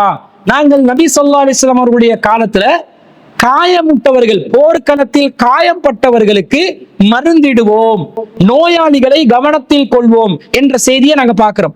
அப்ப நோயாளிகளை கவனிக்கிறதாக இருந்தால், போர்க்களத்துல காயம்பட்டவர்களுக்கு மருந்து செய்யறதா இருந்தா, அந்நிய ஆண்களை தொடக்கூடாது என்பது மார்க்கத்துல சட்டம். ஆனா அந்த நேரத்துல தேவை நிமித்தம், மருத்துவ காரணத்துக்காக, உயிருக்கு ஒரு நிர்பந்தமான நிலையில ஒருவர் போராடி கொண்டு இருக்கும் பொழுது அந்த போராட்டத்திலிருந்து அவரை விடுவிப்பதற்காக வேண்டி, காயத்தை ஆற வைப்பதற்காக வேண்டி தொட்டு மருந்து செய்யக்கூடிய தேவை சஹாபிய பெண்களுக்கு ஏற்படுகிறது. அப்படி அவசியப்படும் போது சஹாபி பெண்கள் என்ன செய்வாங்க? தொட்டு மருந்து செய்வாங்கன்றதை நாங்கள் பார்க்கிறோம். அதே போல புகாரில 2882வது செய்தியில வருது, குன்னா மஅன் நபி ஸல்லல்லாஹு அலைஹி வஸல்லம், நாங்கள் ரசூல் ஸல்லல்லாஹு அலைஹி வஸல்லம் அவர்களோடு போர்க்களத்தில் இருந்தோம். நஸ்கி, நாங்கள் போராளிகளுக்கு, போரில் காயமுற்றவர்களுக்கு நீர் புகட்டுவோம். போராளிகளுக்கு, போரில் காயமுற்றவர்களுக்கு நீர் புகட்டுவோம் என்று அவங்க நீர் குடிக்க முடியாத, பருக முடியாத பலவீனமான நிலையில் இருக்கும் பொழுது அவர்களை தொட்டு நீர் புகட்ட வேண்டிய நிலை வருது. வனுதாபியல், அதே போன்று நாங்கள் போர்க்களத்திலே காயப்பட்டவர்களுக்கு மருந்து செய்து கொண்டு இருந்தோம். அது மாத்திரமல்ல, வனுருத்துல் கத்துலா இலல் மதீனா, யாரெல்லாம் போர்க்களத்திலே ஷஹீதானார்களோ, மரணித்து விட்டார்களோ, அவர்களை நாங்கள் தோள்களில் சுமந்து மதீனா வரைக்கும் கொண்டு வருவோம் என்ற செய்தியை நாங்க பார்க்கிறோம். அப்ப போர்க்களத்துல யாரு மௌத்தா போனாங்களோ அவர்களை பெண்கள் தோள்களில் சுமந்து கொண்டு மதீனா வரைக்கும் கொண்டு வந்திருக்கிறாங்க. புகாரிலே 2882வது செய்தியில பார்க்கிறோம். அப்ப இந்த தொடுதல் என்பது மார்க்கத்துல கூடாது. ஆனால் சில நேரம் தேவை ஏற்பட்டால், அவசியம் வரும் பொழுது, மருத்துவ காரணத்துக்காக நிர்பந்தமான நிலையில இதற்கு மார்க்கத்துல அனுமதி கிடைக்கிறத பார்க்கிறோம். இதுல நமக்குள்ள செய்தி என்னன்றதை பார்க்கணும். இப்படி போர்க்களத்துல பெண்கள் ஆண்களுக்கு மருத்துவம் செஞ்சு காயமுற்றவர்களுக்கு அந்த மருந்துகளை கொடுத்து நீர் புகட்டி கொண்டு போர்ல மரணித்தவர்களை சுமந்து கொண்டு செய்கிற இந்த பணியை அன்னை ஆயிஷா சித்திகா ரலியல்லாஹு அன்ஹா அவர்கள் செய்திருக்கிறார்கள். உம்மு சுலைம் ரலியல்லாஹு அன்ஹா அவர்கள் செய்திருக்கிறார்கள். எந்த அளவுக்கு என்று சொன்ன அனஸ் ரலியல்லாஹு அன்ஹு சொல்றாங்க, உஹது போர்க்களத்துல நான் பார்த்தேன், வலக்கது ரஐது ஆயிஷத்த பின்த் அபீ பக்கர், அபூபக்கர் ரலியல்லாஹு அன்ஹு அவர்களுடைய மகனார் அன்னை ஆயிஷா சித்திகா ரலியல்லாஹு அன்ஹா அவர்களும் உம்மு சுலைம் ரலியல்லாஹு அன்ஹா அவர்களும் இன்னஹுமா லமுசம்மிரதானி, அவர்கள் வரிந்து கட்டிக்கொண்டு, ரொம்ப உருசுறுப்பாக ஆடைகளை மேலே உயர்த்தி வரிந்து கட்டிக்கொண்டு, அரா ஹதம சூகிஹிமா, அவர்கள் சாக்கு வரைக்கும் ஆடைகளை உயர்த்தி கொண்டு பணிவிடை செய்து கொண்டிருந்தார்கள். எந்த அளவுக்கு பணிவிடை செய்து கொண்டிருந்தார்கள் என்ற, துன்கிசானில் கிரபு அலா முதூனிஹிமா, அவர்கள் தோல் பைகளை முதுகில் சுமந்து கொண்டு காயப்பட்டவர்களுக்காக நீரை நிரப்பினார்கள். துஃப்ரிகானிஹி ஃபி அஃவாஹில் கௌமி, காயப்பட்டவர்களுடைய வாய்களில் வைத்து தண்ணீரை புகட்டினார்கள். சும்ம தர்ஜிஆனி ஃபதம்லஆனிஹா, பிறகு அவர்கள் மீண்டும் திரும்பி சென்று தோல் பைகளை தண்ணீரால் நிரப்பிக் கொண்டு, சும்ம தஜிஆனி ஃபதுஃப்ரிகானி ஃபி அஃவாஹில் கௌம், அவர்கள் காயப்பட்டவர்களுடைய வாய்களில் தண்ணீரை புகட்டி கொண்டிருந்தார்கள். வலக்கது வகஅஸ், இப்படி திரும்ப திரும்ப காயப்பட்டவர்களுக்காக தண்ணீர் நிரப்புவதையும், தோல் பைகளில் தண்ணீர் நிரப்புவதையும், காயப்பட்டவர்களுடைய வாய்களில் புகட்டுவதுமாக போர்க்களத்திலே ரொம்ப தீவிரமாக ஆடைகளை சாக்கு அளவுக்கு, கெண்டை கால் அளவுக்கு உயர்த்தி கொண்டு வரித்து கட்டி கொண்டு பணிவிடை செய்தார்கள். அந்த நேரத்தில் அரா ஹதம சூகிஹிமா, அவர்களுடைய கெண்டை கால் வரைக்கும் கால்கள் உயர்த்தப்பட்டிருந்த நிலையில் கெண்டை காலையும் நான் பார்க்கிறேன், அவர்களுடைய கால்களில் கால் கொலுசுகளையும் நான் பார்த்தேன் என்று அனஸ் ரலியல்லாஹு அறிவிக்கிறாங்க. இப்ப அன்னை ஆயிஷா சித்திகா ரலியல்லாஹு அன்ஹா அவர்கள், அவங்களும் ஹிமாரில் தான் இருக்கணும், அவங்களும் ஆரம்பத்துல தலையை முடிய மறைக்கணும் என்ற சட்டத்துக்குள்ள இருந்தாலும் பிற்காலத்துலதான் முழுமையாக திரைக்குள்ள போகணும் என்று சட்டம் வந்துச்சு. அந்த நேரத்துல கரண்டை வரைக்கும் கால்கள் மறைக்கப்பட வேண்டும் என்ற சட்டம் அன்னை ஆயிஷா ரலியல்லாஹு அன்ஹா அவர்களுக்கும் இருந்தது, உம்மு சுலைம் ரலியல்லாஹு அன்ஹா அவர்களுக்கும் இருந்தது. ஆனா போர்க்களத்துல என்ன செய்யறாங்க? ஆடையை உயர்த்தி கொள்றாங்க. தேவை ஏற்படும் போது பாதையிலே செல்கிறோம், ஒரு நாய் விரட்டி வருது, நாங்க முழுமையான ஜில்பாபோட ஹிமாரோட தரையில ஆடை இழுப்படும் நிலையில ஓடி போனோம் என்று வைங்க, கன்ஃபார்மா நாய் கடிச்சிடும். இந்த மாதிரி நிலையில, அல்லது ஒரு சுனாமி வருது, சுனாமி வர்ற நேரத்துல எல்லாரும் உசுரை காப்பாத்தி கொண்டு ஓட வேண்டிய ஒரு சூழ்நிலை வந்தா முழு ஹிமாருடன் ஓடக்கூடிய நிலை வந்தா, காலை அப்படியே முழுசா மறைச்சு கொண்டு முழுசா கையிலையும் கிளவுஸையும் போட்டுக்கொண்டு இப்படிதான் ஓட வேண்டிய நிலைமை வந்தா அது சுனாமி கன்ஃபார்மா நம்மளை கவ்வி கொண்டு போய்விடும். அதே போன்று ஒரு கட்டிடம், ஒரு வீடு எரியுது, இந்த நேரத்துல வெளியே ஓட வேண்டிய சூழ்நிலை வருது.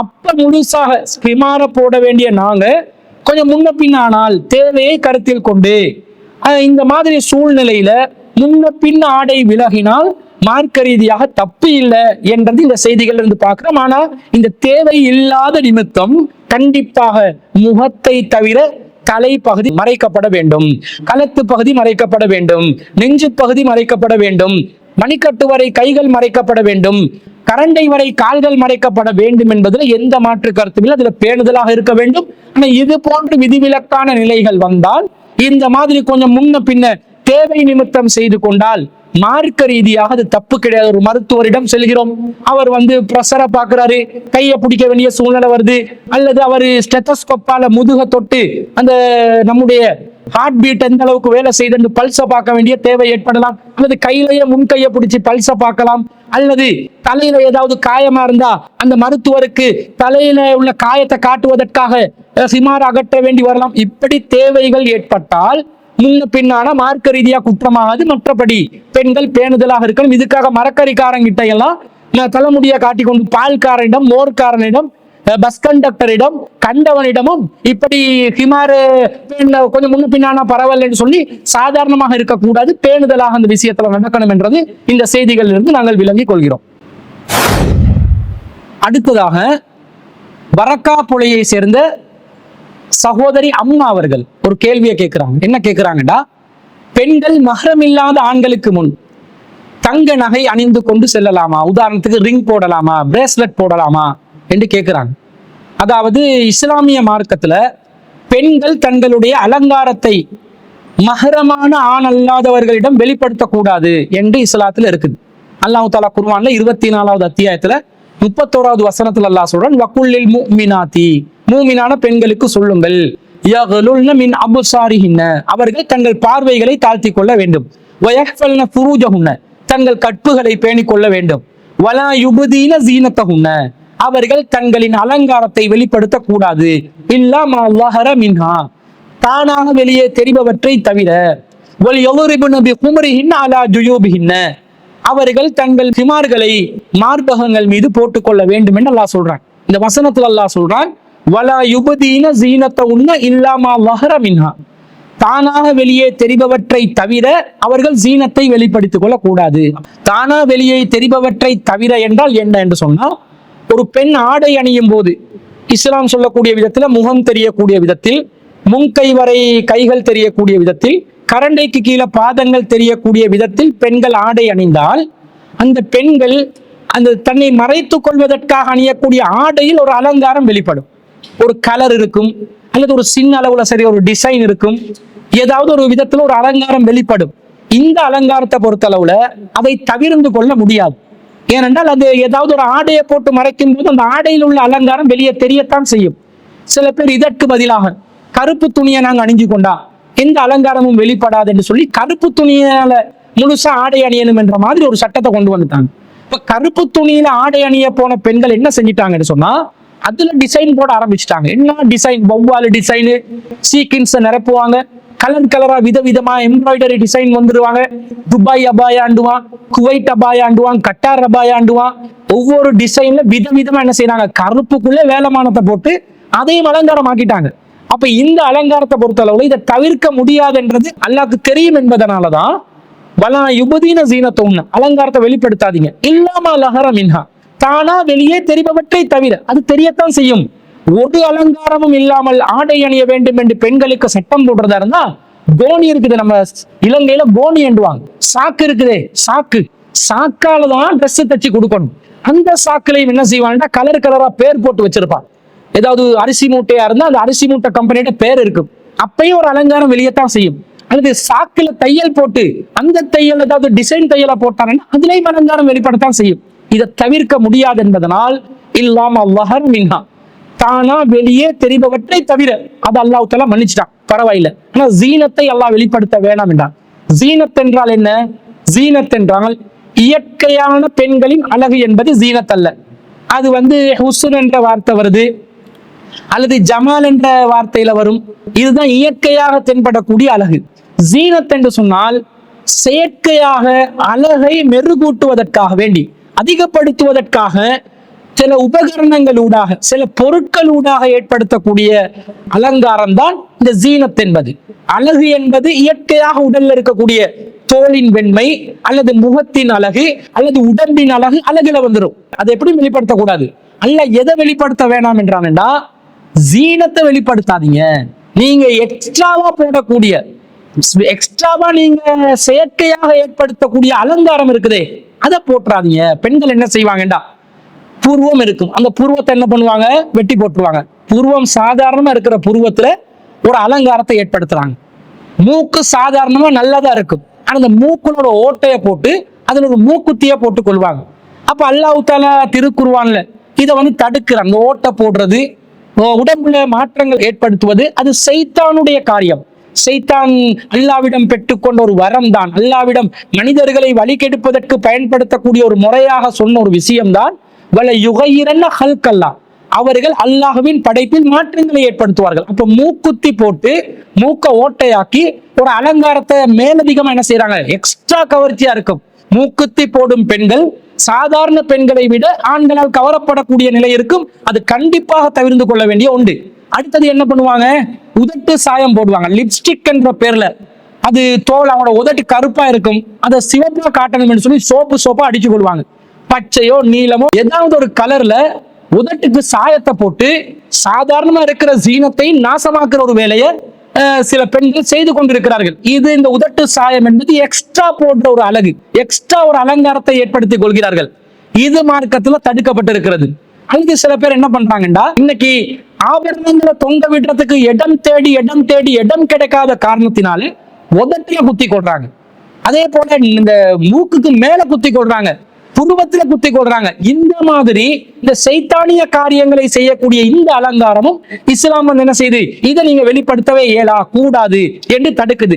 சில பேர் என்ன பண்றாங்கன்னு சொன்னா, அவங்களோட முகத்துல பச்சை குத்துறாங்க, ஒவ்வொரு இடத்துல பச்சை குத்தி கொள்ற மாதிரியும் சில வேலைகளை செஞ்சு கொள்றாங்க. மேல பச்சை குத்தி கொள்றாங்க, உடம்புல ஒவ்வொரு பகுதிகளில் பச்சை குத்துற ஒரு கலாச்சாரம் புதுசாக மீண்டும் அந்த ஜாஹிலியத் பழக்கம் சில பேர் இப்படிப்பட்ட அலங்காரங்கள் செய்து கொள்வதை இஸ்லாம் வன்மையாக கண்டிக்கிறது, அது கூடாது என்று சொல்கிறது.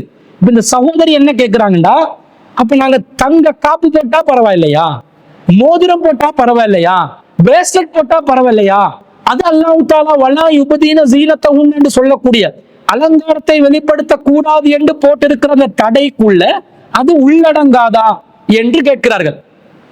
பொதுவாக இந்த குர்ஆன் வசனத்தை அடிப்படையாக வைத்து பார்க்கும் பொழுது வளையல் போடுவது, மோதிரம் போடுவது, பிரேஸ்லெட் போடுவதும் கண்டிப்பாக அந்த அலங்காரத்துக்குள்ளதான் வரும். ஆனால் இதை நபி ஸல்லல்லாஹு அலைஹி வஸல்லம் அவர்கள் பிரத்யேகமாக அனுமதித்திருந்தால் அப்ப அந்த அலங்காரத்துக்குள்ள அது வராது என்று நாங்கள் முடிவு செய்து கொள்ள வேண்டும். அப்ப ரசூல் ஸல்லல்லாஹு அலைஹி வஸல்லம் அவர்கள் தங்க வளையலை பெண்கள் அணிவதற்கு அனுமதி கொடுத்தாங்களா இல்லையா என்பதை தேடி பார்க்கணும். ரசூல் ஸல்லல்லாஹு அலைஹி வஸல்லம் மோதிரங்களை பெண்களுக்கு அணிவதற்கு அனுமதி கொடுத்தார்களா இல்லையா என்பதை தேடி பார்க்கணும். அப்படி தேடி பார்க்கும் பொழுது ஒரு செய்தி வருது. என்ன வருதுன்னு சொன்னா, நபிகள் நாயகம் ஸல்லல்லாஹு அலைஹி வஸல்லம் அவர்களுடைய காலத்துல 2 பெண்கள் ரசூலுல்லாஹ்விடம் வருகிறார்கள். அன்இம்ரஅதானி அத்தா ரசூலுல்லாஹி ஸல்லல்லாஹு அலைஹி வஸல்லம் வஃபி ஐதீஹிமா சுவாரானி மின் தஹபின். 2 பெண்கள் ரசூலுல்லாஹ்விடம் வருகிறார்கள், அவர்களுடைய கைகளில் தங்கத்திலான 2 வளையல்கள் இருந்தன என்று வருகிறது. அப்ப ரசூலுல்லாஹ் கேட்கிறாங்க, ஃபகால லஹுமா, அவர்களிடம் கேட்கிறார்கள், அத்து அத்தியானி ஜகாத்தஹு, நீங்க 2 பேரும் இதுக்கு ஜகாத் கொடுத்துட்டீங்களா அப்படின்னு கேட்கிறாங்க. காலத்தாலா, அவங்க இல்லை என்று சொல்கிறார்கள். அப்ப ரசூலுல்லாஹ் சொல்றாங்க, அத்து ஹிப்பானி ஐ யுஸவ்விரகும் அல்லாஹு பிசுவாரைனி மின்னார், உங்கள் இருவரையும் மறுமையிலே நரகத்திலே அல்லாஹ் 2 நெருப்பு வளையல்களை போட்டு வேதனை செய்வதை நீங்கள் விரும்புகிறீர்களா? அல்லாஹ் மூலம் நீங்கள் வேதனை செய்யப்படுவதை விரும்புகிறீர்களா என்று கேட்கிறாங்க. அப்ப அவங்க சொல்றாங்க, காலத்தாலா, இல்லை அல்லாஹ்வின் தூதரே என்கிறார்கள். அப்ப ரசூலுல்லாஹ் சொல்றாங்க, ஃபஅத்தியா ஜகாத்தஹு, அந்த 2 வளையல்களுக்கான ஜகாத்தை கொடுத்து விடுங்கள் என்று நபி ஸல்லல்லாஹு அலைஹி வஸல்லம் சொல்ற செய்தி அம்ர் இப்னு சுஐப் ரலியல்லாஹு அன்ஹு அவர்கள் அறிவிக்கிறார்கள். அபூதாவுதுல 1565வது செய்தியாக பதிவு செய்யப்பட்டிருக்கிறது. அப்ப என்ன விளங்குது, நபி ஸல்லல்லாஹு அலைஹி வஸல்லம் அவர்களுக்கு முன்னாடி 2 பெண்கள் வருகிறார்கள். அந்த 2 பெண்கள் 2 வளையல்களை அணிந்திருக்கிறார்கள். ரசூலுல்லாஹி ஸல்லல்லாஹு அலைஹி வஸல்லம் காணக்கூடிய நிலையில் ரசூலுல்லாஹி ஸல்லல்லாஹு அலைஹி வஸல்லம் அந்த பெண்களுக்கு அந்நிய ஆண் தானே. அப்ப ரசூல் ஸல்லல்லாஹு அலைஹி வஸல்லம் அந்த பெண்களிடம் என்ன கேட்டாங்க? ரசூலை எதை கண்டித்தார்கள்? ரசூலுல்லாஹ் அந்த பெண்களிடம் கண்டித்தது, இந்த தங்க நகைக்காக ஜகாத்து கொடுத்துட்டீங்களான்னு தான் கேட்டாங்க. ஜகாத்து கொடுத்தா பரவாயில்லை, அணிந்து கொள்ளலாம். ஜகாத்து கொடுக்கவில்லை என்றால் அதை அணிவது நரகத்தில் வளையல் போட்டு, நெருப்புல வளையல் போட்டு வேதனை செய்யப்படுகின்ற அளவுக்கு பாவமான ஒரு காரியம் என்றாங்க. ரசூலை எதை கண்டிக்கல? அல்லாஹ் குர்ஆன்ல ஜீனத்தை வெளிப்படுத்த கூடாது என்று சொல்லி இருக்கிறான். நீங்கள் இருவரும் எவ்வாறு ஜீனத்தை வெளிப்படுத்தி கொண்டு வரலாம் என்று ரசூல் ஸல்லல்லாஹு அலைஹி வஸல்லம் அவர்கள் கண்டித்ததாக இந்த செய்தியில நாங்கள் காணக்கூடியதாக இல்லை. அப்படி என்றால் வலா யுபதீன ஜீனத்தஹுன்ன என்பது அலங்காரத்தை வெளிப்படுத்த கூடாது என்பது பொதுவான சட்டம். அதிலிருந்து இந்த வளையல் அணிவது என்பது விதிவிலக்காகிறது. வளையல் அணிவது விதிவிலக்கானதனால்தான் நபி ஸல்லல்லாஹு அலைஹி வஸல்லம் அவர்கள் அதை அனுமதித்திருப்பதை நாங்கள் பார்க்கிறோம். அதே போன்று நபி ஸல்லல்லாஹு அலைஹி வஸல்லம் ஒரு முறை பிறநாள் தினத்திலே உரை நிகழ்த்துகிறார்கள். பெண்களுக்கு உரை நிகழ்த்தப்பட்டது கேட்கப்படவில்லை, அவர்கள் செய்மடுப்பதற்கு போதுமான அளவு சத்தமாக பேசப்படவில்லை என்பது ரசூல்லா விளங்கின உடனே அன்ன ரசூலுல்லாஹி ஸல்லல்லாஹு அலைஹி வஸல்லம் ஹரஜ வ மஅஹு பிலால், ரசூல் ஸல்லல்லாஹு அலைஹி வஸல்லம் அவர்கள் வெளியே செல்கிறார்கள், அந்த பெண்களிடத்திற்கு செல்கிறார்கள். பிலால் ரலியல்லாஹு அன்ஹு அவர்களும் இருந்தார்கள். ஃபலன்ன அன்னஹு லம் யுஸ்மிஇன் நிஸாஅ ஃபவஅலஹுன்ன, ரசூல் அந்த பெண்களுக்கு அறிவுரை கேட்கவில்லை என்று நினைத்து மீண்டும் ஒரு முறை அறிவுரை சொன்னார்கள். வ அமரஹுன்ன பிஸ்ஸதகா, சதகா செய்யுமாறு கட்டளையிட்டார்கள். அப்போது ஃபஜஅலத்தில் மர்அத்து, பெண்கள் என்ன செய்தார்கள் தெரியுமா? துல்கியல் குர்த வல் ஹாத்தம, பெண்கள் தங்களுடைய காதணிகளையும் தங்களுடைய மோதிரங்களையும் ஆடையிலே போட்டார்கள். பிலாலுன் யஹுது ஃபீ தரஃபி ஸௌபிஹி, பிலால் ரலியல்லாஹு அன்ஹு அவர்கள் ஒரு ஆடையை இரு ஓரங்களில் பிடித்துக் கொண்டிருக்கும் நிலையில் பெண்கள் தங்களுடைய காதணிகளையும் மோதிரங்களையும் போட்டார்கள் என்று வருது. அப்ப இந்த செய்தியை நாங்க புகாரில 98வது செய்தியா பார்க்கிறோம். அப்துல்லா இப்னு அப்பாஸ் ரலியல்லாஹு அன்ஹு அறிவிக்கிறாங்க. இதுல என்ன விளங்குது? பெண்கள் ரசூல் ஸல்லல்லாஹு அலைஹி வஸல்லம் அவங்க முன்னாடி மோதிரம் போட்டு இருக்கிறாங்க. ரசூல்ல தர்மம் சம்பந்தமாக சொல்லும் போது மோதிரத்தை கலட்டி போடுறாங்க, காதணிகளையும் கலட்டி போட்டாங்கன்னு வருது. காதணிகளை ஆடைக்குள்ள கைகளை செலுத்தி கலட்டி எடுக்கலாம். ஆனா மோதிரத்தை பொறுத்தவரை பெண்கள் கிளவுஸ் போட்டு இருந்தாங்கன்னு வந்ததா? வரல. அப்படி கையுறைகள் போட்டிருந்தார்கள் என்று வந்திருந்தால் கையுறைகளை கலட்டி மோதிரங்களை கலட்டி போட்டார்கள் என்று வரும். அல்லது கையுறைக்கு மேல யாராவது மோதிரத்தை போடுவாங்களா? பாக்குறதுக்கு அது அலங்கோலமா இருக்குமா? இல்லையா, போட மாட்டாங்க. அப்ப என்ன வருது? கையுறைகள் இல்லாத நிலையில் பெண்கள் மோதிரம் போட்டிருந்தார்கள், அந்த மோதிரத்தை கலட்டி பெண்கள் தர்ம பொருளாக போட்டார்கள் என்று வருது. வேறு சில அறிவிப்புகள்ல மெட்டிகளை கலட்டி போட்டாங்க, காலுக்கு போட்ட மோதிரத்துக்கு மெட்டி என்று பேரு. அப்ப அந்த மெட்டிகளை கலட்டி போட்டாங்கன்னா காலை மறைச்சி இருந்து அந்த காலுறையை அகற்றி மெட்டிகளை கலட்டி போட்டாங்கன்னு வரல, காலில் இருந்து மெட்டிகளை கலட்டி போட்டாங்கன்னு வருது. இதுல இருந்து என்ன விளங்குது? மோதிரம், தங்க மோதிரம், தங்க வளையல், அதே போன்று அந்த வளையல் போன்றுதான் பிரேசிலட்டுடைய வடிவமும், பிரேசிலட்டு, காலில் போட்ட மெட்டு, இது போன்றவற்றை பெண்கள் தாராளமாக பயன்படுத்தலாம், அணியலாம். அது அலங்காரத்தை வெளிப்படுத்த கூடாது என்ற சட்டத்திற்கு விதிவிலக்காக இருக்கிறது என்பதை இந்த செய்தியிலிருந்து நாங்கள் புரிந்து கொள்கிறோம். அப்ப பெண்கள் அவசியமற்ற அந்த ஜீனத்தை வெளிப்படுத்த கூடாதுதான். ரொம்ப சரளமாக பிற ஆண்களுடைய கவர்ச்சி அப்படியே ஈர்க்கும் வண்ணம் இல்லாமல் ரசூலுல்லாஹ் எதை அனுமதிச்சிருந்தாங்களோ அந்த அனுமதிக்கப்பட்ட தங்க வளையலை, தங்க மோதிரத்தை, மெட்டிகளை அணிவதற்கு தாராளமாக நமக்கு அனுமதி கிடைக்கிறது. இன்னும் சொல்ல போனால் அனஸ் ரலியல்லாஹு அன்ஹு அவர்கள் அறிவிக்கக்கூடிய செய்தி சஹீஹுல் புகாரிலே 3811வது செய்தியாக வருகிறது. அதிலே ஆயிஷா ரலியல்லாஹு அன்ஹா அவர்களும் உம்மு சுலைம் ரலியல்லாஹு அன்ஹா அவர்களும் போர்க்களங்களில் ரொம்ப வரிஞ்சி கட்டி கொண்டு ரொம்ப தீவிரமாக போர் வீரர்கள் காயப்பட்ட நிலையில் அவர்களுக்கு மருத்துவம் செய்து அவர்களுக்கு நீர் புகட்டி கொண்டிருந்தார்கள் என்று அறிவிக்கக்கூடிய செய்தியில ஆயிஷா ரலியல்லாஹு அன்ஹா அவர்களுடைய கால் கொலுசுகளை நான் பார்த்தேன் என்று அனஸ் ரலியல்லாஹு அன்ஹு அவர்கள் அறிவிக்கிறார்கள். அன்னை ஆயிஷா ரலியல்லாஹு அன்ஹா அவர்கள் ஹிமார் என்ற சட்டத்துக்கு அவங்க உட்படுத்தப்படுவாங்க. பிற்காலத்தில் தான் திரை என்ற ஹிஜாப் என்ற சட்டத்துக்குள்ள போனாங்க. அதுக்கு முன்னாடி ஹிமார் என்ற சட்டத்துல இருக்கும் பொழுது முகம் தென்படக்கூடிய விதத்தில் மணிக்கட்டு வரை முன்கைகளும் கரண்டைக்கு கீழே கால்கள் தென்படக்கூடிய விதத்தில் சட்டங்களை அவர்கள் கடைபிடித்த நிலையில் கால் கொலுசு அணிந்து இருக்கிறார்களா இல்லையா? அப்ப அந்த கால் கொலுசு நான் கண்டேன் என்று அனஸ் ரலியல்லாஹு அன்ஹு அறிவிக்கிறாங்கன்னு சொன்னா கால் கொலுசும் பெண்கள் என்ன செய்யலாம்? அணியலாம். அது அந்த ஜீனத்தை வெளிப்படுத்துற அந்த அலங்காரத்துல வராது. ஆனா கால் கொலுசுல பிற ஆண்களை ஈர்க்கக்கூடிய விதத்தில் சலங்கை ஒலி கேட்கக்கூடிய விதத்தில் கால் கொலுசு அமையக்கூடாது என்பது அல் குர்ஆன்ல 24வது அத்தியாயத்துல 31வது வசனத்துல வலா யதுரிப்ன பி அர்ஜுலிஹின்ன லியுஅலம மா யுஃபீன மின் ஸீனத்தின், உங்களுடைய அலங்காரங்கள்ல நீங்கள் எதை மறைத்து வைத்திருக்கிறீர்களோ அதை வெளிப்படுத்த வேண்டும் என்பதற்காக உங்களுடைய பாதங்களை தட்டி தட்டி நிலத்திலே பூமியிலே தட்டி தட்டி வேண்டும் என்று நடக்க வேண்டாம் என்று அல்லாஹ் தஆலா தடுக்கிறான். அப்ப கொலுசுல அந்த மணி ஓசை எழுப்பக்கூடிய விதத்தில் உள்ள மணியை அகற்றிவிட்டு கொலுசு கூட பெண்கள் அணியலாம் என்றது இந்த செய்தியிலிருந்து நாங்க பார்க்கிறோம். இது ரொம்ப கவனமாக தன்னுடைய அலங்காரத்துக்கு விதிவிலக்காக ரசூலுல்லாஹ் தந்ததனால ரொம்ப பேணுதலாக கவனமாக அவர்கள் அதிகமான கவர்ச்சி இல்லாத நிலையில் பெண்கள் இதை கடைபிடிக்க வேண்டும் என்பதையும் நாங்கள் இந்த செய்திகளிலிருந்து விளங்கிக் கொள்கிறோம். அன்பிற்குரிய சகோதரர்களே, கும்பனி தெருவை சேர்ந்த சகோதரி அமீனா அவர்கள் ஒரு கேள்வியை கேட்டிருக்கிறாங்க. அவங்க என்ன கேட்கிறாங்கன்னா, பாடசாலை இசை வாத்திய குழு பேண்ட் குரூப் குறித்து இஸ்லாம் என்ன கூறுகிறது என்று கேட்கிறாங்க. அதாவது இஸ்லாம் ஒரு செய்தியை சொல்லுமெண்டா, பாடசாலையில வாத்திய குழுவை பத்தி இஸ்லாம் என்ன சொல்லுது இப்படி சொல்லாது. பொதுவாக ஒரு கன்செப்டை பத்தி இஸ்லாம் என்ன சொல்லுதுன்றதை வச்சு இதற்கு பதில் அளிக்கலாம். அதாவது இசை வாத்திய குழு என்ன எதை வச்சு சொல்றாங்க? இசை கருவிகள் பயன்படுத்தக்கூடிய ஒரு குழுவை பத்தி. இப்ப இசை கருவி பயன்படுத்துவது சம்பந்தமாக இஸ்லாத்தின் நிலைப்பாடு என்ன என்பதை தான் நாங்கள் இந்த விஷயத்துல பார்க்கணும். இசை ஹராமா ஹலாலா? முஸ்லிம் சமூகத்துல இசை ஹராம் என்று ஒரு சாரார் சொல்கிறார்கள், இன்னொரு சாரார் மெல்லிசை ஹலால் துள்ளிசை ஹராம் என்று சொல்கிறார்கள். அதாவது மெல்லிசை லேச மெலோடி லெவல்ல வரக்கூடிய சாங்கா இருந்தா, மெலோடி அளவுல வரக்கூடிய மியூசிக்கா இருந்தா அது அப்படியே ராகத்தா கேட்டுக்கொள்ளலாம். ஆனா டொகுடு டொகுடு டொகுடுன்னு சத்தம் வரக்கூடிய இசையா இருந்தா அது மார்க்கத்துல கூடாது என்ற மாதிரி ஒரு கருத்து சொல்றாங்க. சில பேர் என்ன சொல்றாங்கடா, அது மெல்லிசை துள்ளிசை எல்லா இசையும் ஹலால். அது இஸ்லாமிய கீதம் நாகூர் அனிஃபா படிச்சிருக்கிறாரா இல்லையா, அதுல மியூசிக் வருதா இல்லையா, அதுல பியானோ வாசிக்கிறாங்களா இல்லையா, அதுல டபுளா வாசிக்கிறாங்களா இல்லையா, எல்லா இசையும் ஹலால் தான் என்று சொல்றாங்க. இதுல எது சரி என்பதை நாங்கள் பார்க்க வேண்டும். இசை சம்பந்தமாக திருக்குர்ஆன்ல இசை ஹராம் என்பதற்கு நேரடியாக எந்த ஒரு ஆதாரமும் இல்லை. ஆனால் நபிகள் நாயகம் ஸல்லல்லாஹு அலைஹி வஸல்லம் அவர்கள் இசை ஹராம் என்று நேரடியாக தடை செய்திருக்கிறார்கள். எப்படி வருது?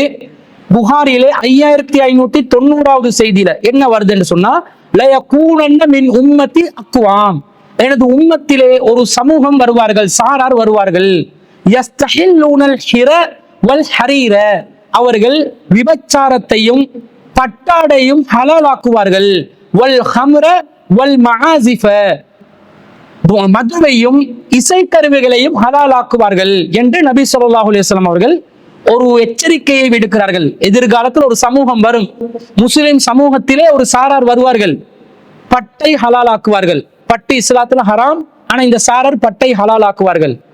மது இஸ்லாத்தில் ஹராம், ஆனா இந்த சாரார் மதுவை ஹலாலாக்குவார்கள். இசைக்கருவி இஸ்லாத்தில் ஹராம், ஆனா இந்த சாரார் இசைக்கருவியை ஹலாலாக்குவார்கள். விபச்சாரம் இஸ்லாத்தில் ஹராம், ஆனா இந்த சாரார் விபச்சாரத்தையும் ஹலாலாக்குவார்கள் என்று நபி ஸல்லல்லாஹு அலைஹி வஸல்லம் சொல்றாங்க. அல்லாஹ் காப்பாற்றணும், அல்லாஹ் பாதுகாக்கணும். இசைக்கு இஸ்லாமிய இசை என்று யாரு சொல்கிறார்களோ அவர்களும் இந்த ஹதீஸின் மூலம் எச்சரிக்கை செய்யப்பட்டவர்கள். நாகூர் அனீஃபாவுடைய இஸ்லாமிய கீதங்கள், இஸ்லாமிய இசைகள் என்று சொல்லி யாரெல்லாம் ரசிக்கிறார்களோ, இஸ்லாமிய கலை நிகழ்வுகள்ல, இஸ்லாமிய நிகழ்ச்சிகள்ல, இஸ்லாமிய பாடல்கள் என்று மியூசிக்கோட சேர்ந்து இதை யாரெல்லாம் மார்க்க சாயலில் இதை அனுமதிக்கிறார்களோ அவர்கள் எல்லாம் இந்த ஹதீஸின் மூலம் எச்சரிக்கை செய்யப்பட்ட அந்த வழிகட்ட சாரார் என்று விளங்குகிறோம். ஏன் வழிகேடு? இவர்கள் எதையெல்லாம் ஹலாலாக்குறாங்க? மது ஹலால், பட்டு ஹலால், விபச்சாரம் ஹலால் என்றாங்க. அப்ப இந்த மாதிரி கேடுகெட்ட அசிங்கமான மானக்கேடான விஷயங்களை ஹலால் செய்பவர்கள் தான் இசை கருவிகளும் ஹலால் என்று சொல்வார்கள் என்று நபி ஸல்லல்லாஹு அலைஹி வஸல்லம் அவர்கள் சொல்வதிலிருந்து எந்த அளவுக்கு விபச்சாரம் ஹராமோ, எந்த அளவுக்கு பட்டாடை ஹராமோ, எந்த அளவுக்கு மது ஹமரு ஹராமோ அந்த அளவுக்கு இசையும் ஹராம் என்பது நாங்கள் இந்த செய்தியிலிருந்து விளங்கிக் கொள்கிறோம். அதே போன்று நபிகள் நாயகம் ஸல்லல்லாஹு அலைஹி வஸல்லம் அவர்கள் இந்த இசை கருவிகள்ல ஒரு விதிவிலக்க கொடுக்குறாங்க. பொதுவாக இசை கருவிகள் அனைத்தும் ஹராம், ஆனா ஒரு விஷயத்துக்கு மட்டும் ரசூல் ஸல்லல்லாஹு அலைஹி வஸல்லம் விதிவிலக்கு கொடுத்ததை நாங்க சஹீஹ் முஸ்லிம்ல 1619வது செய்தியில பார்க்கிறோம். ஆயிஷா ரலியல்லாஹு அன்ஹா அறிவிக்கிறாங்க, தஹல அலைய அபூபக்கர், அபூபக்கர் ரலியல்லாஹு அன்ஹு அவர்கள் என்னிடம் வந்தார்கள். வ இந்தி ஜாரியத்தானி மின் ஜவாரியல் அன்சார், என்னுடைய அண்டை வீட்டாரான 2 அன்சாரி பெண்கள் இருக்கும் நிலையில் என்னிடம் அபூபக்கர் ரலியல்லாஹு அன்ஹு வந்தார்கள். துகன்னியானி பிமா தகாவலத் பிஹில் அன்சாரு யௌம புஆசின். அவர்கள் பாடல் பாடிக்கொண்டிருந்தார்கள். என்ன பாட்டு பாடிக்கொண்டிருந்தாங்க? புஆஸ் எனும் போரின் போது அன்சாரிகள் பாடிய பாடல்களை பாடிக்கொண்டிருந்தார்கள்.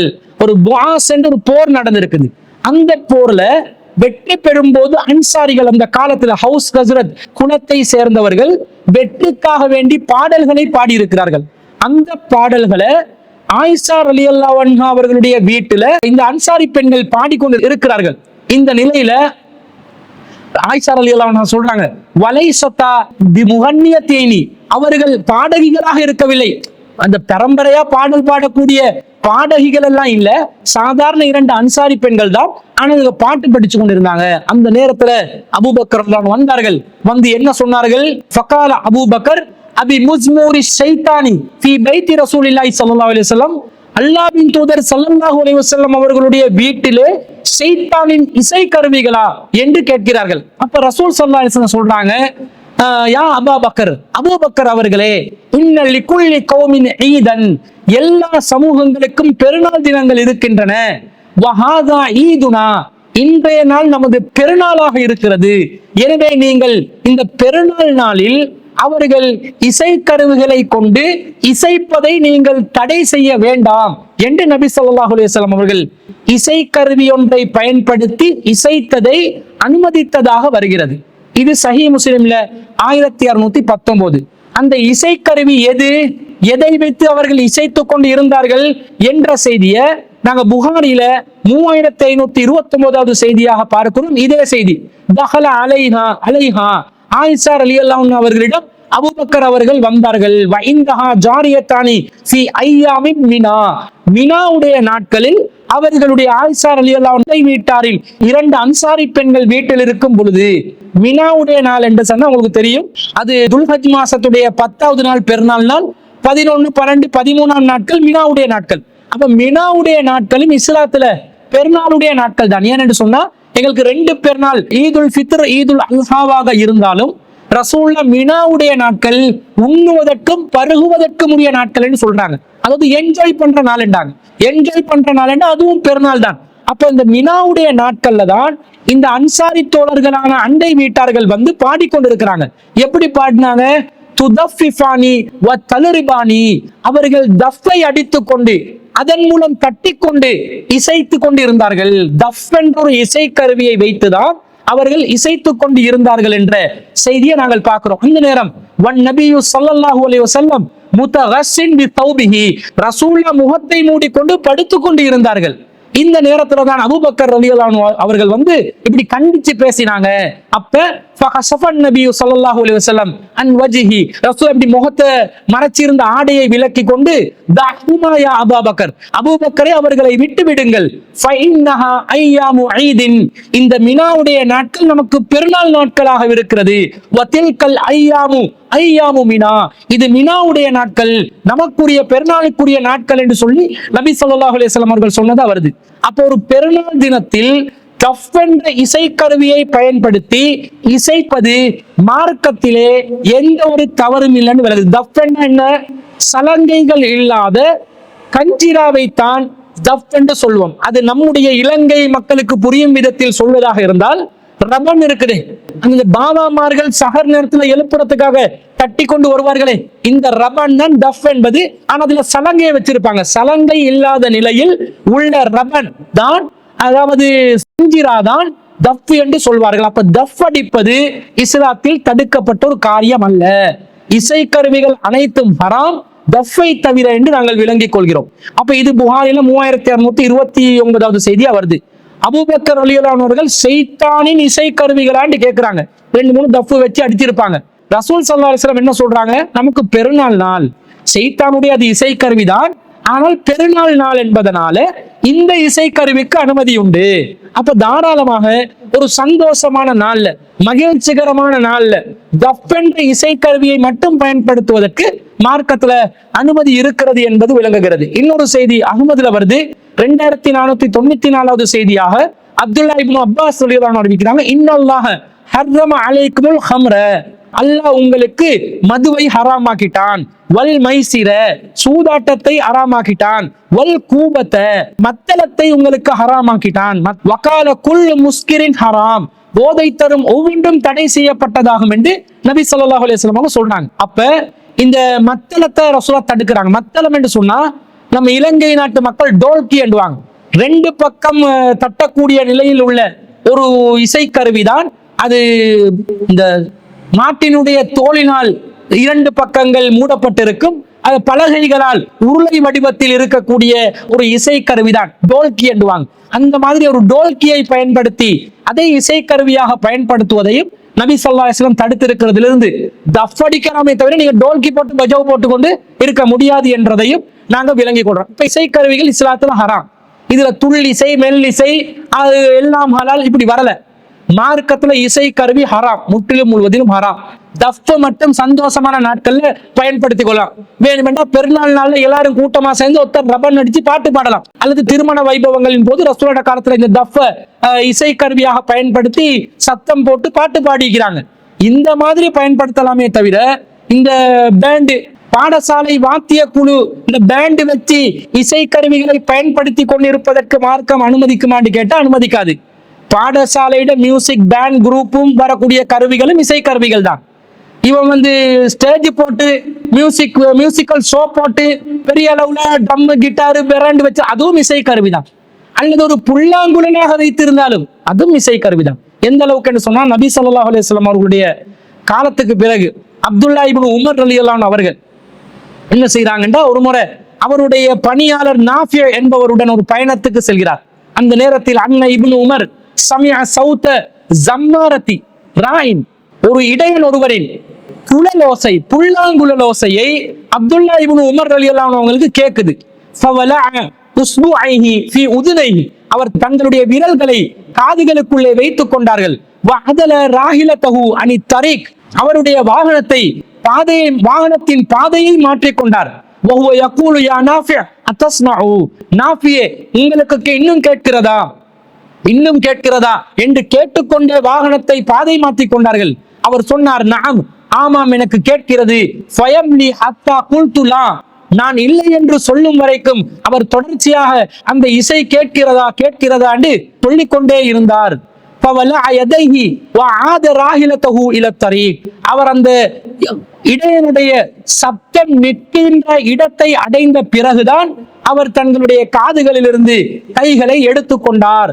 பிறகு அவர் சொன்னார், வக்கால ரஅய்து ரசூலுல்லாஹி ஸல்லல்லாஹு அலைஹி வஸல்லம், நான் அல்லாஹ்வின் தூதர் ஸல்லல்லாஹு அலைஹி வஸல்லம் அவர்கள் இவ்வாறு செய்ததை பார்த்தேன். எவ்வாறு செய்தார்? வஸமிஅ சௌத ஜம்மாரத்தி ராயின், ஒரு இடையனின் குழலோசையை அல்லாஹ்வின் தூதர் செவியுற்றார்கள். நான் எப்படி செய்தேனோ அப்படியே அல்லாஹ்வின் தூதர் ஸல்லல்லாஹு அலைஹி வஸல்லம் அவர்களும் செய்தார்கள் என்ற செய்தியை முஸ்னத் அஹ்மதுல 4307வது செய்தியா பார்க்கிறோம். இதை நாஃபி ரஹ்மத்துல்லாஹி அலைஹி அவர்கள் அறிவிக்கிறார்கள். அப்ப என்ன விளங்குது? புல்லாங்குழலாக இருந்தாலும் மெல்லிசை தானே புல்லாங்குழல்ல வெளிப்படும், அந்த மெல்லிசையாக இருந்தாலும் இஸ்லாத்தில் ஹராம் தான் என்று வருது. அப்ப எப்படி பேண்டு வாத்தியம் ஹலால், பாடசாலையில் இருக்கிற இசைக்கருவி ஹலால், வேற இடங்கள்ல ஹராம் என்று சொல்லலாம்? எல்லாம் ஹராம் தான். இலங்கையில முஸ்லிம் பாடசாலைகளில் கூட இந்த வாத்திய குழுவை வச்சு முஸ்லிம் ஆண்கள் பெண்கள் இசைக்கருவிகளை பயன்படுத்தி கொண்டு எதை மார்க்கம் விபச்சாரத்துக்கு நிகராக தடை செய்திருக்கிறதோ, பட்டுக்கு நிகராக தடை செய்திருக்கிறதோ, மதுக்கு நிகராக தடை செய்திருக்கிறதோ, அந்த இசை கருவிகளை வைத்துக் கொண்டு பாடசாலை வைபவங்களில் இசைத்துக் கொண்டிருக்கிறார்கள். இவர்கள் அந்த வழிகட்ட பிரிவினர்களில் சேர்ந்து விடுவார்கள். மார்க்கத்துல எந்த வகையிலும் இதற்கு அனுமதி இல்லை. கேட்டா என்ன சொல்லுவாங்க தெரியுமா? இலங்கை பாடசாலைகள்ல நம்மளை நிர்பந்திக்கிறாங்க, எங்களுக்கு கட்டாயப்படுத்துறாங்க, பேண்ட் வச்சுதான் ஆகணும் என்றாங்க என்று சொல்கிறார்கள். எங்கேயாவது ஒரு சட்டத்தை காட்ட முடியுமா?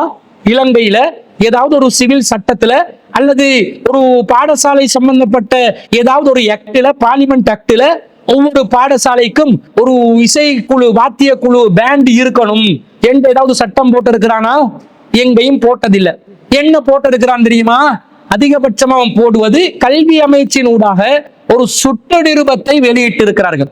என்ன வெளியிட்டு இருக்கிறாங்கன்னு சொன்னா, 1995 ஆண்டு 25ஆம் இலக்கத்தை கொண்ட ஒரு சுற்று நிருபம், 2004 ஆண்டு 28ஆம் இலக்கத்தை கொண்ட ஒரு சுட்டு நிருபம், 2019ஆம் ஆண்டு 50ஆம் இலக்கத்தை கொண்ட ஒரு சுற்றறிக்கையில என்ன சொல்றாங்கன்னா, பாடசாலை வாத்திய குழுவினர் பங்கு பெற்று ஒரு அந்த வாத்திய குழு இசைப்பதாக இருந்தால் எந்தெந்த நிகழ்வுகளில் இசைக்கலாம் என்று ஒரு பட்டியலை போட்டிருக்கிறாங்க. தேசிய மாகாண மட்டத்தில் விளையாட்டு விழாக்கள்ல, அல்லது நிரல் கல்வி அமைச்சு, மாகாண கல்வி திணைக்களம், கலாசார நிகழ்வுகள்ல, மாகாண கல்வி திணைக்களம் அல்லது கல்வி அமைச்சுடன் இணைந்து மாவட்ட செயலகங்களால் நடத்தப்படும் சுதந்திர தின விழாக்கள்ல, அல்லது மத்திய கல்வி அமைச்சு அல்லது மாகாண கல்வி திணைக்களம் என்பவற்றால் ஒழுங்கு செய்யப்படுகின்ற அதிமேதகு ஜனாதிபதி கௌரவ, பிரதமர் கௌரவ, ஆளுநர், மாகாண முதலமைச்சர் வருகை தரும் விழாக்கள், வெளிநாட்டு தூதுவர்கள் வருகை தரும் விழாக்கள் போன்ற விழாக்களில் நீங்கள் வாத்திய குழுவை வைத்து இசைக்கலாம் என்று சொல்லி இருக்கிறாங்க. அப்படி வாத்திய குழுவை வைத்து இசைப்பதாக இருந்தாலும் இந்த நிகழ்வுகள் தான் இசைக்கலாம். நம்ம முஸ்லிம் பாடசாலைகள் எந்த அளவுக்கு உச்சத்துல வரம்பு மீறி கொண்டு போறாங்கன்னு சொன்னா, பிரபல்யமான ஒரு மகளிர் பாடசாலையில ஒரு அதிபர் தன்னுடைய கணவன் இழந்து இதா காலத்தை முடிச்சு வெளியே வரும்போது பாடசாலை வாத்திய குழுவை வச்சு இசை அமைத்தார்கள். எந்த அளவுக்கு போகுதுன்னு பாருங்க.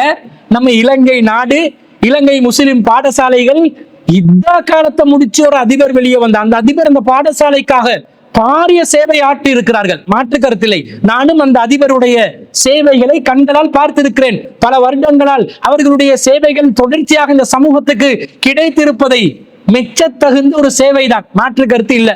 ரொம்ப முன்னேற்றம் அடையக்கூடிய நிலைக்கு அந்த பாடசாலையை கொண்டு வந்தார்கள். அதுக்காக அவங்க இதா முடிஞ்சு வந்தா நீங்க என்ன செய்வீங்க? இசைக்கரை வாத்திய குழுவை வச்சு இசைப்பீர்களா? உங்களோட கல்வி அமைச்சின் சுற்று நிறுவனங்களுக்கு எதிரான ஒரு நடவடிக்கை அது. அது யாராவது கல்வி அமைச்சுல புகார் வைத்தால் அதற்காகவே நடவடிக்கை எடுக்கப்படலாம். அப்ப கல்வி அமைச்சு ஒன்றை சொல்லும், நம்ம முஸ்லிம் பாடசாலைகள் தாராளமாக அராத்துக்கு இடம் கொடுத்து விடுவார்கள், தாராளமாக அந்நிய கலாச்சாரத்துக்கு இடம் கொடுத்து விடுவார்கள். பாடசாலை சுற்று நிருபம் வந்தால் நீங்கள் விரும்பினால் சிங்களம் தமிழ் புத்தாண்டு விழாவுக்கான ஒரு நிகழ்வை நடத்தலாம் என்று லாம் லாம் லாம் லாமா என்று வந்தாலும் இவர்கள் என்ன பண்ணுவாங்க தெரியுமா? கட்டாயம் நடத்தியே ஆகணும் என்று பொங்கலோ பொங்கல் பொங்க வச்சிருவாங்க.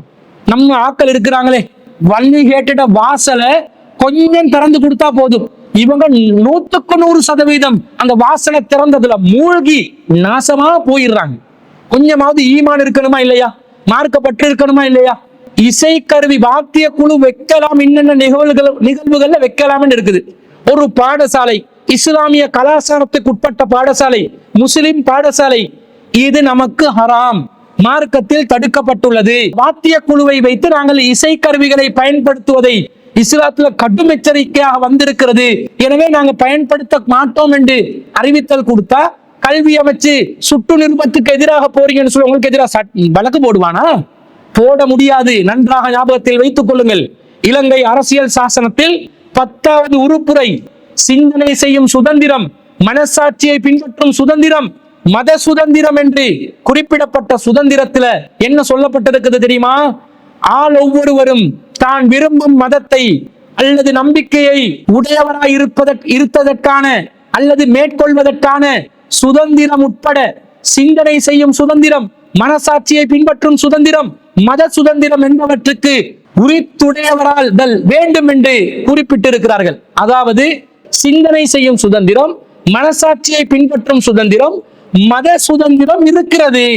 விரும்பும் கொள்கையை பின்பற்றலாம், விரும்பும் நம்பிக்கைக்கு உடையவராக இருக்கலாம் என்று இலங்கை அரசியல் சாசனம் அனுமதி தந்திருக்கிறது. மேலும் 14வது உறுப்புரை பேச்சு சுதந்திரம், ஒன்று கூடுவதற்கான சுதந்திரம், ஒருங்கு சேர்வதற்கான சுதந்திரம், முயற்சி செய்வதற்கான சுதந்திரம், தடையின்றி நடமாடுவதற்கான சுதந்திரம் முதலியவன என்று சொல்லி ஒரு தலைப்பு போட்டு 14 என்ன சொல்றான்? ஒவ்வொரு பிரஜையும் பின்வருவனவற்றுக்கு உரித்துடையவராவார். என்ன பின்வருவற்று? வெளியிடுதல் உட்பட பேச்சு சுதந்திரமும் கருத்து தெரிவிக்கின்ற சுதந்திரம். ஏதாவது வெளியிடலாம், கருத்து சுதந்திரம், பேச்சும் வெளியிடலாம், கருத்தும் வெளியிடலாம், புத்தக வழிவடத்திலும் வெளியிடலாம். அமைதியான முறையில் ஒன்று கூடுவதற்கான சுதந்திரம், அசம்பிளி ஆகலாம், லோஃபுல் அசம்பிளி, பீஸ்ஃபுல் அசம்பிளி. ஒருங்கு சேர்வதற்கான சுதந்திரம், அதாவது அனைவரும் ஒன்று கூடும் சுதந்திரம். தொழிற்சங்கம் ஒன்றை அமைக்கவும் அதில் சேரவும் உள்ள சுதந்திரம், தொழிற்சங்கங்களையும் அமைத்துக் கொள்ளலாம். தனியாக அல்லது மற்றவர்களுடன் சேர்ந்து பகிரங்கமாக வேணும் அந்தரங்கமாக வேணும்.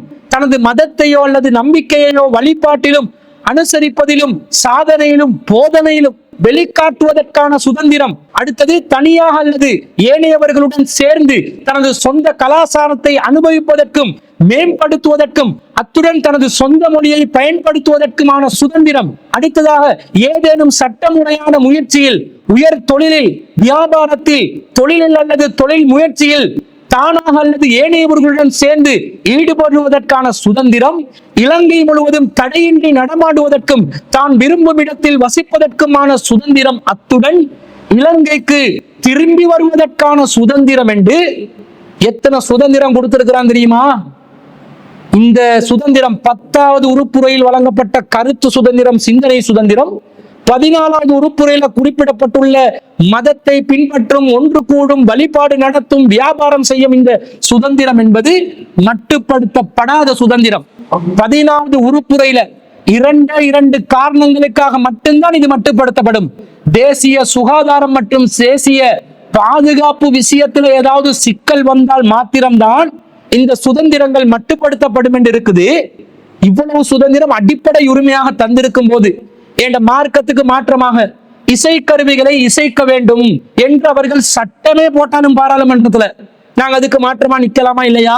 நிக்கலாம். கேட்டு சொல்லலாமா இல்லையா? இது நம்முடைய மார்க்கத்துக்கு எதிரானது, இதை நாங்க செய்ய முடியாது என்று சொல்லலாமா இல்லையா? சொல்லலாம். ஆனால் சொல்கிறார்களா? யாரும் சொல்வதில்லை, கண்டு கொள்வதில்லை, அலட்சிய போக்கில் இருக்கிறார்கள். இப்ப அரசாங்கத்தால முஸ்லிம் மாணவிகள் ஹிஜாப் அணியக்கூடாது, முக்காடு போடக்கூடாது என்று சட்டம் போட்டாங்க. சுட்டு நிருபங்களை வெளியிட்டார்கள், சுட்டறிக்கைகளை வெளியிட்டார்கள். அப்படி கையை கட்டி சும்மா இருந்தோமா? என்ன செஞ்சோம்? உயர் நீதிமன்றத்துக்கு சென்றோம், உச்ச நீதிமன்றத்துக்கு சென்றோம், அடிப்படை உரிமை மனு தாக்கல் செய்தோம், உரிமைகளை பெற்றுக்கொண்டோம், உறுதிப்படுத்தினோம். இது மத சுதந்திரம், இது கருத்து சுதந்திரம், இதுல யாரும் தலையிட முடியாது என்பதை நாங்கள் தெளிவாக நிறுவின ஒரு சமூகம்.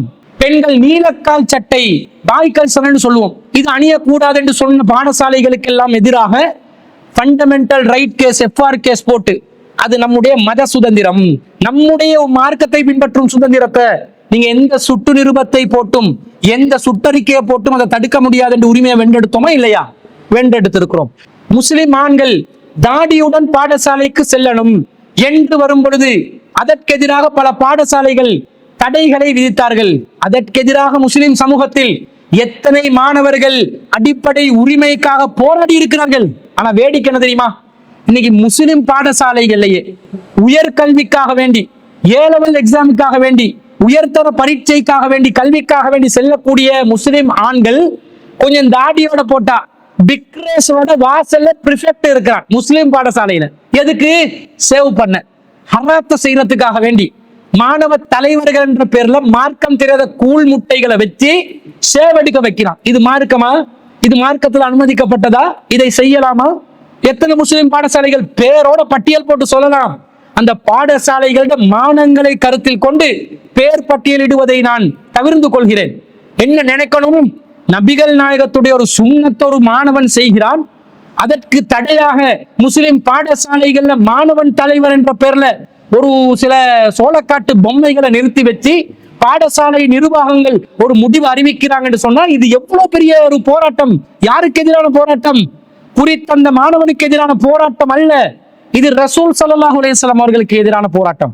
ஒருத்தன் தாடியில டிசைன் போட்டு போறான், ஒரு ரவுடி பயல்மாய் காட்சி அளிக்கிறான் என்றால் இது நீ நபி வழிக்கு செய்யறது இல்ல, நீ முறைகேடா இருக்கிற, முறைப்படி தாடியை வளர்த்துவான்னு சொல்லலாம். இதை விட்டு பிக்ரேஸரை வச்சு ஃபுல்லா சேவ் பண்ண வைப்பீங்களா? ஃபுல்லா தாடியை மலிக்க வைப்பீங்களா? சுன்னாக்கு மாற்றமாக நடப்பீங்களா? அல்லாஹ்வின் தூதருக்கு எதிராக போர் பிரகடனம் செய்வீர்களா? அதை முஸ்லிம் பாடசாலைகள் செய்கிறார்கள். அப்ப இந்த இசைவாத்திய குழு என்பது இஸ்லாம் இசையை தடை செஞ்சா இசைவாத்திய குழு தான் நட, அதன பாடசாலைக்கு மட்டும் ஹலால், மற்றதுக்கு ஹராம், இப்படி சொல்லலாமா? சொல்ல முடியாது. அப்ப மார்க்கத்துல தடுக்கப்பட்ட ஒரு காரியம் எனும் போது முஸ்லிம் பாடசாலைகள்ல மாணவர்கள் என்ன செய்ய வேண்டும்? இதிலே பங்கு பெறுவதை தவிர்த்து கொள்ள வேண்டும். யாராவது ஒருத்தர் இதுக்கு கட்டாயப்படுத்தி பங்கு பெற வைக்க வேண்டும் என்று நிர்பந்தித்தால், அந்த மாணவிகள் விரும்பினால் அடிப்படை உரிமை வழக்கு தாக்கல் செய்யலாம். இது மார்க்கத்துல கூடாது, நம் மீது திணிக்கிறார்கள். அந்த பாடசாலைக்கு கல்வி திணைக்களமோ கல்வி அமைச்சோ அதை திணித்தால் குறித்த பாடசாலை அந்த திணைக்களத்துக்கு எதிராக, கல்வி அமைச்சுக்கு எதிராக அடிப்படை உரிமை வழக்கு தாக்கல் செய்யலாம். பாடசாலை என்று சொன்னா எக்ஸ்ட்ரா கரிக்குலர் இருக்கணும், எக்ஸ்ட்ரா ஆக்டிவிட்டிஸ் இருக்கணும். அதுக்கு ஸ்போர்ட்ஸ் டெவலப் பண்ணுங்க, படிப்போட சேர்த்து எக்ஸ்ட்ராவாக நீங்கள் விளையாட்டு துறைகளை மேன்மைப்படுத்துங்க. அறிவு ரீதியான போட்டிகள், உடம்பில் மாச்சல் பட்டு செய்யக்கூடிய போட்டிகள், அதை மேன்மைப்படுத்துங்க. கணினி முறைகள் வசதிகளை ஏற்படுத்தி தொழில்நுட்பம் சார்ந்த நவீன கண்டுபிடிப்புகளுக்காக மாணவர்களுடைய மூளை திறனை, சிந்திக்கும் திறனை ஊக்குவிக்கும் நிகழ்ச்சி நிரல்களை மேற்கொள்ளுங்கள். இதென்ன வச்சு இதை நீங்க ட்ரம்பட் அடிச்சு நீங்க விஷய கருவியை வாசிச்சோன்னே நீங்க பாடசாலைக்கு பெரிய சாதனை செஞ்சிட்டீங்களோ?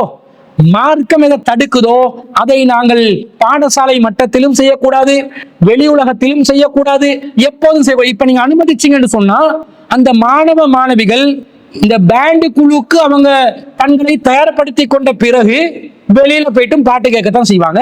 ஏன் இசையை ஹலால் ஆக்கிட்டீங்களே.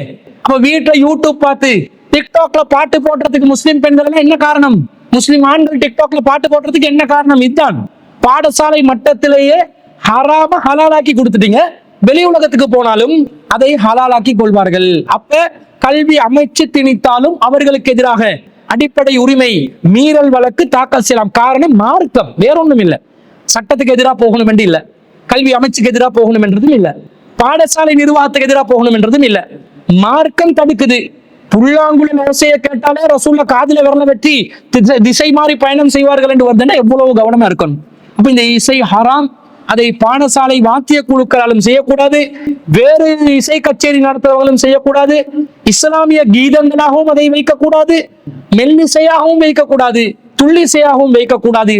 தப்பு மட்டும் அடிக்கலாம். நீங்க வேணுமெண்டா பாடசாலை பேண்டு குழுன்னு அவங்க எதுக்கு தப்பு பேண்டு குழு, பாடசாலை பேண்டு குழு தப்பு பேண்டு குழுவை வச்சு தப்பு பேண்டு குழு வேணுமெண்டா நீங்க என்ன செய்யலாம், உங்களுக்கு அடிக்கிறதுக்கு தப்பு அடிக்கிறதுக்கு மார்க்கத்துல அனுமதி இருக்கிறதே தவிர அதுக்கு பேண்டு குழு வேணுமெண்டா வச்சு நீங்க நேரத்துக்கு மார்க்க அனுமதிச்சதுனால முக்கிய நிகழ்வுகள்ல நாங்க எங்களுடைய இஸ்லாமிய கலாச்சாரத்தை மேன்மைப்படுத்தும் விதத்தில் தப்பு சலங்கை இல்லாத தப்பு அடிப்போம், ரபன் அடிப்போம்.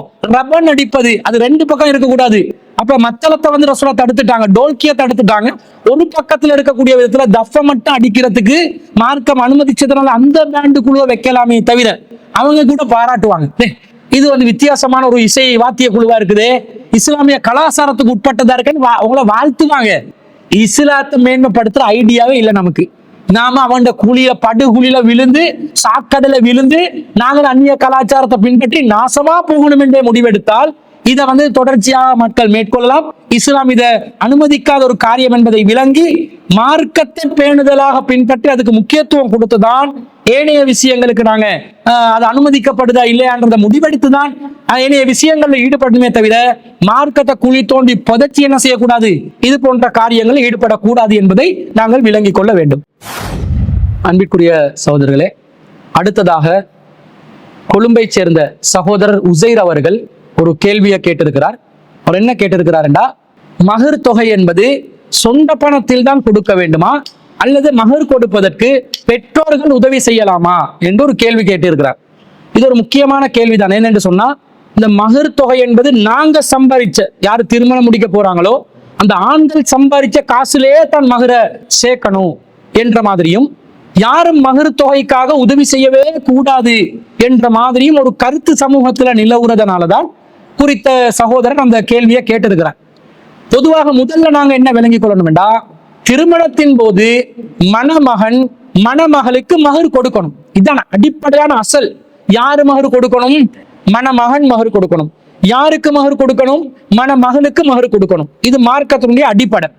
அல்லாஹ் திருக்குர்ஆன்ல 4வது அத்தியாயத்துல 4வது வசனத்துல வஆத்துன் நிசா சதுகாத்தி இன்ன நிஹலா, பெண்களுக்கு அவர்களின் மனக்கொடைகளை கட்டாயமாக கொடுத்து விடுங்கள் என்று அல்லாஹ் சொல்கிறான். ஆனா ஃபைன் திபுனலக்கும் அன் ஷைஇன் மின்ஹு, நீங்க மகர கொடுத்துட்டீங்க, பெண்கள் என்ன செய்யறாங்க, மணமகன் என்ன செய்யறாங்கடா, ஏதாவது ஒன்றை அவங்களாக மனம் வந்து உங்களுக்கு விட்டு தந்தால், நீங்க 10 லட்சம் ரூபாய் மகர் கொடுக்குறீங்க, அப்ப உங்களோட மணமகள் என்ன செய்யறா, உங்களோட மனைவி என்ன செய்யறாண்டா, நீங்க வந்து எனக்கு 2 லட்சம் தந்தா போதும், 8 லட்சத்தை நீங்க வச்சுக்கோங்க, அவங்களும் அவங்களுக்கு திருப்பி தந்தால் அல்லாஹ் சொல்கிறான் ஃபைன் திபுனலக்கும் அன் ஷைஇன் மின்ஹு நஃப்ஸன், அவங்களாக விரும்பி உங்களுக்கு மகர் தொகையை திருப்பி தந்தால் ஃபகுலூஹு ஹனிஅம் மரீஹா, அதை நீங்கள் மகிழ்ச்சியுடனும் மன நிறைவுடனும் நீங்கள் உண்ணுங்கள் என்று அல்லாஹ் தஆலா சொல்றான். அப்ப மணமகன் தான், ஒரு ஆண் தான், திருமணத்துக்கு செல்லக்கூடிய தயாராகும் ஆண் தான் மகர கொடுக்கணும் என்று அவர் தான் மகர சேர்க்கணும். அதான் அடிப்படையான அசில். மகர அவர் தான் சேகரிக்கணும், அவர் தான் அதுக்குரிய வசதியை ஏற்பாடு செய்யணும். அது அவர் யாருக்கு கொடுக்கணும்? மணமகளுக்கு கொடுக்கணும் என்றது விளங்குது. மேலும் அல்லாஹ் தஆலா 4வது அத்தியாயத்தில் 25வது வசனத்துல சொல்றான், அவர்களை, அந்த பெண்களை அவர்களுடைய வீட்டாரின் அனுமதியுடன் நீங்கள் திருமணம் முடித்துக் கொள்ளுங்கள். அப்ப பெண்களுடைய சம்மதம் எடுக்கணும், அந்த வீட்டினுடைய விருப்பமும் எடுக்கணும். அப்ப கடத்தி கொண்டு ஓட இயலாது. வீட்டாளர்கிட்ட அனுமதி எடுத்து, வலியிட பொறுப்பாளர்கிட்ட அனுமதியோட தான் திருமணம் முடிக்கணும். அதே நேரத்துல அவர்களுக்கு நீங்கள் கொடுக்க வேண்டிய மனக்கொடைகளை தாராளமாக நல்ல முறையில் கொடுத்து விடுங்கள். அப்ப வீட்டாக்களோட அனுமதியோட திருமணம் முடிங்க, மகர் தொகையை கொடுங்கன்னு அல்லாஹ் சொல்றான். ஆண்கள் பெண்களுக்கு கொடுக்கணும் என்றது விளங்குது. ஏன்னா ஆண்கள் பெண்களுடைய வீட்டாரோட அனுமதியும் அவங்களுக்கு கொடுங்கன்னு தான் அல்லாஹ், பெண்களுக்கு கொடுங்கன்னு தான் அல்லாஹ் சொல்றான். அப்ப திருமணத்துக்கு தயாரான ஆண் தான் கொடுக்கணும் என்றது விளங்குது. 60வது அத்தியாயத்துல 10வது வசனத்துல அல்லாஹ் சொல்றான், வலா ஜுனாஹ அலைக்கும் அன் தன்கிஹூன, பெண்களை நீங்கள் திருமணம் முடிப்பது உங்கள் மீது குற்றம் இல்லை. இதா ஆத்தைத்துமுஹுன்ன உஜூரஹுன்ன, நீங்கள் அவர்களுக்கு கொடுக்க வேண்டிய மகர் தொகையை கொடுத்தாலே தவிர, கொடுத்தால் திருமணம் முடிக்கலாம், கொடுக்காட்டி நீங்க திருமணம் முடிக்க முடியாது, அது குற்றமாகிரும் என்று அல்லாஹ் சொல்கிறார். அப்ப மகர் இல்லாமல் திருமணம் முடித்தால் அது கூடாது என்று இஸ்லாம் சொல்கிறது. இந்த மகருக்காக வேண்டி ஒரு ஆண் மகன் கஷ்டப்படணும், உழைக்கணும், அந்த மகருக்காக பாடுபடணும். அதான் அசல். அவர் தானே கொடுக்கணும், யாரு கொடுக்கணுமோ அவர் தானே மகரை சேர்க்கணும். அடுத்தவண்ட தயவுல மகர் கொடுக்கறதை எதிர்பார்த்து வாழக்கூடாது. இதை நாங்க சூரத்துல் கஸஸ்ல 28வது அத்தியாயத்துல 27வது வசனத்துல மூசா அலைஹிஸ்ஸலாத்துடைய திருமணத்துல நாங்க விளங்கி கொள்றோம். மூசா அலைஹிஸ்ஸலாம் அவர்கள் அந்த பனு இஸ்ரவேலர்களா ஒருவராக இருந்து எகிப்து வாசிகள் ஒருத்தருக்கு தாக்குறாரு, அந்த மனுஷன் சாகுறார். அப்ப ஃபிரௌனுடைய ஆட்கள் இவரை பிடிச்சிருவாங்கன்னு சொல்லி மூசா அலைஹிஸ்ஸலாம் மதியனுக்கு ஓடுறாரு, தப்பிச்சு ஓடுறாரு. அங்க போன நேரத்துல வசதி இல்லாம இருக்கிறாரு. 2 பெண்கள் நீர் இறைப்பதற்காக வர்றாங்க, இடையர்கள் அவங்களை தடுக்கிறாங்க. மூசா அலைஹிஸ்ஸலாம் அவர்கள் அந்த இடையர்களை தடுத்து பெண்களுக்கு உதவி செய்யறாங்க. அந்த 2 பெண்களுடைய தந்தை ஷுஐப் என்று சொல்லக்கூடிய ஒரு பெரியவர். அவரிடம் போய் அந்த பெண்கள் மூசா அலைஹிஸ்ஸலாம் சம்பந்தமாக சொல்றாங்க, இப்படி ஒருத்தரை நாங்க பார்த்தோம் என்று சொன்னோன்னு அவர் உடனடியாக மூசா அலைஹிஸ்ஸலாத்தை வீட்டுக்கு அழைத்து வர சொல்றாங்க. அந்த 2 பெண்ல மூசா அலைஹிஸ்ஸலாத்தை திருமணம் முடிக்கிறதுக்கு விரும்புற பெண் வெக்கத்துடனும் கூச்சத்துடனும் மூசா அலைஹிஸ்ஸலாத்தை எங்க வாப்பா அவங்களை கூப்பிடுறாங்கன்னு அழைச்சிட்டு போறாங்க. அது போன பிறகு பாப்பாக்கு விஷயம் விளங்குது. ஏன்டா மகள் ஒருத்தர் நம்பிக்கையானவர், பலமானவர், இவரை நீங்க வேலைக்கு வச்சுக்கொண்டா நல்லமென்று சொன்ன பரிந்துரைக்கு தான் தந்தை சொல்கிறார் அவரை கூட்டிட்டு வாங்கண்டு.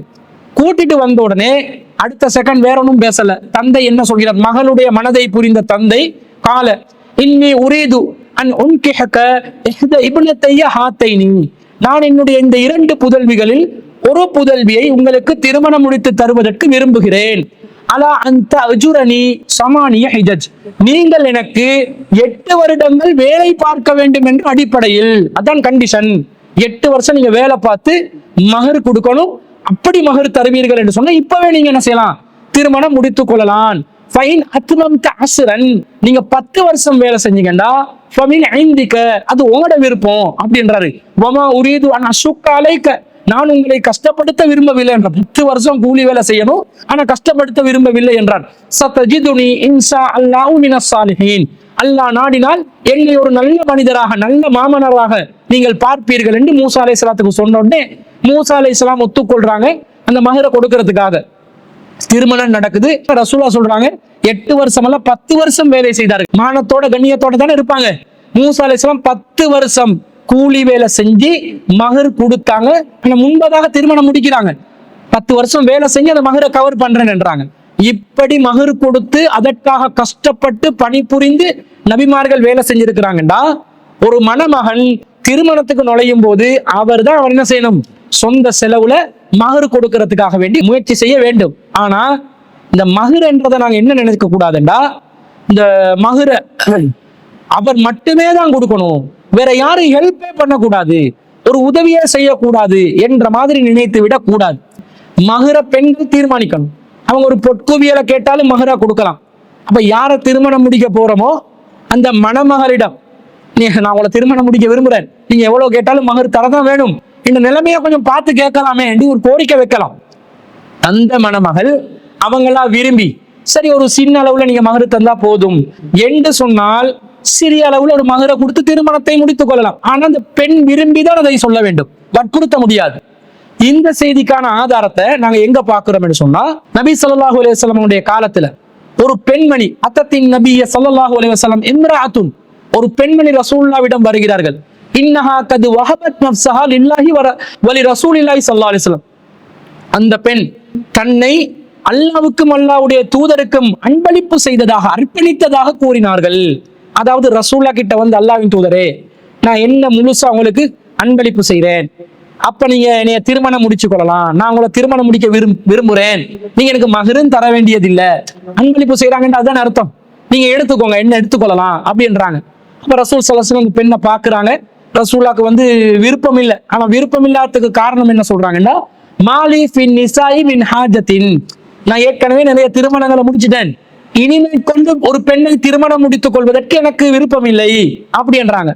அப்ப பக்கத்துல இருந்த ஒரு நபித்தோழர், ஃபகால ரஜுலன், ஒரு பக்கத்துல இருந்த நபித்தோழர் சொல்ற, ஜவ்விஜ்னிஹா, அல்லாஹ்வின் தூதரே எனக்கு திருமணம் முடிச்சு கொடுங்க அப்படின்றாங்க. அப்ப ரசூலுல்லாஹ் சொல்றாங்க, அதிஹா சௌபன், அப்படியா, இப்ப எனக்கு தான் அவங்க அன்பளிப்பு, உங்களுக்கு அன்பளிப்பு இல்ல, நீங்க மகர் கொடுக்கணும், அதனால அதிஹா சௌபன், அவங்களுக்கு ஒரு ட்ரெஸ் மகரா கொடுக்குறீங்களா என்று அந்த பெண் சார்பா ரசூலுல்லாஹ் மகர் பேசுறாங்க. ஏன்னா அந்த பெண் தானே ரசூலுல்லாஹ்க்கு தன்னை அன்பளிப்பு செய்ததா சொல்லிட்டாங்க. இப்ப ரசூலுல்லாஹ் திருமணம் முடிக்கல, ஆனா பொறுப்பெடுத்துட்டாங்க. ஏன்னா அந்த பெண் வந்து ரசூலுல்லாஹ்க்கு முழுசா பாரத்தை கொடுத்துட்டாங்க, ஒப்படைச்சிட்டாங்க பொறுப்பை. அப்ப ரசூலுல்லாஹ் சொல்றாங்க அந்த பெண் சார்பாக, நீங்க ஒரு ஆடையை கொடுங்க. அவர் சொல்ல, லா அஜிது, எனக்கு எதுவுமே இல்லை. அப்ப இன்னொரு அறிவிப்புல வருது, அல்லாஹ்வுக்கு வேற வேட்டி இருக்கு, அவருக்கு மேலாடை இல்ல, வேட்டி மட்டும் இருக்குது. அல்லாஹ்வுக்கு வேற வேட்டி இருக்குது, கொடுக்கவான்னு கேட்கிறாங்க. ரசூலுல்லாஹ் சொல்றாங்க, வேட்டியை கொடுத்தா உனக்கு ஆடை இல்லை, அது அவளுக்கு கொடுத்தா அவளுக்கு எந்த புரோசனமும் இல்லை, உன்ட வேட்டியை வச்சு அவ என்ன செய்ய, கொடுத்தா உனக்கு நஷ்டம், நீ அம்மனமா திரிய வேண்டி வந்துடும், அதனால வேட்டியை கொடுக்காத வேற ஏதாவது பாரு அப்படி என்று சொன்னோன்னே அவரு போறாரு. போயிட்டு வீட்டுல தேடி பார்க்கறாரு, ஒன்றுமே இல்லை, வந்து முகம் அப்படியே வாடி, மகரு கொடுக்கறதுக்கு எதுவுமே இல்லை. அவர் எவ்வளவு வறுமையில இருக்கிறாருன்னு பாருங்க. ரொம்ப கஷ்டத்துல முகம் வாடி இருக்கும்போது ரசூலுல்லாஹ் சொல்றாங்க, அதிஹா வலு ஹாத்தமன் மின் ஹதீதின், ஒரு இரும்பிலான ஒரு மோதிரத்தையாவது நீ மகராக கொடுக்கலாமே என்று சொன்னோன்னே, அது அவருக்கு ரொம்ப கஷ்டத்தை ஏற்படுத்தி, இரும்புல மோதிரம் கூட இல்லை கொடுக்கறதுக்கு, ரொம்ப கஷ்டப்படுறாரு. அப்ப ரசூல் அவரை பார்த்து, மா மஅக மினல் குர்ஆன், சரி முதல்ல ஆடையே கொடுக்க சொன்னேன், முடியாதுன்றாய், ஏதாவது இருக்குதான்னு பார்க்க சொன்னேன், இல்லை என்றாய், வேட்டியை தான் கொடுப்பேன்றாய், அது சரி வராது, வேற எதுவும் இல்லை என்கிறார்.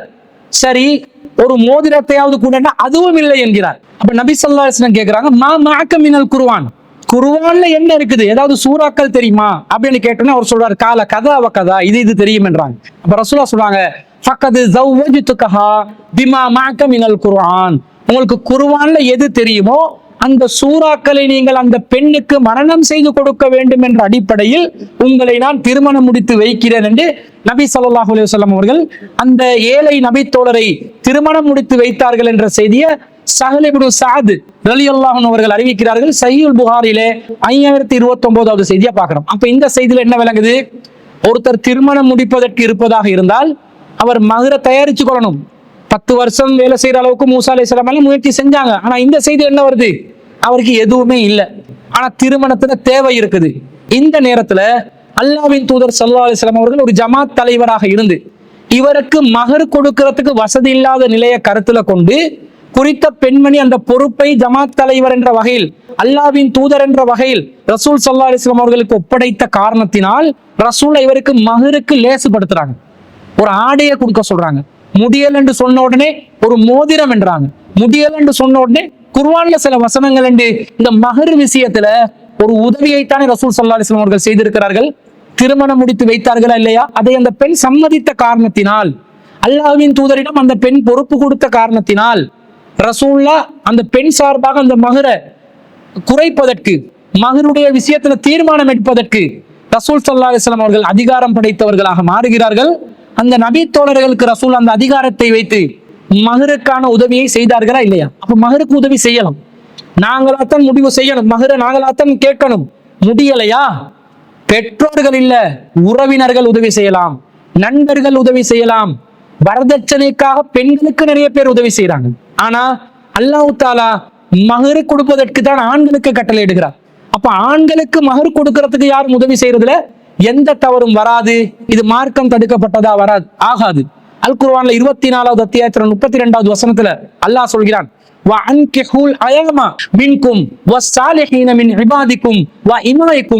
உங்களில் வாழ்க்கை துணை அற்றவர்களுக்கும் நல்லோரான உங்களில் ஆண் அடிமைகளுக்கும் பெண் அடிமைகளுக்கும் திருமணம் செய்து வையுங்கள் என்று அல்லாஹ் சொல்கிறான்.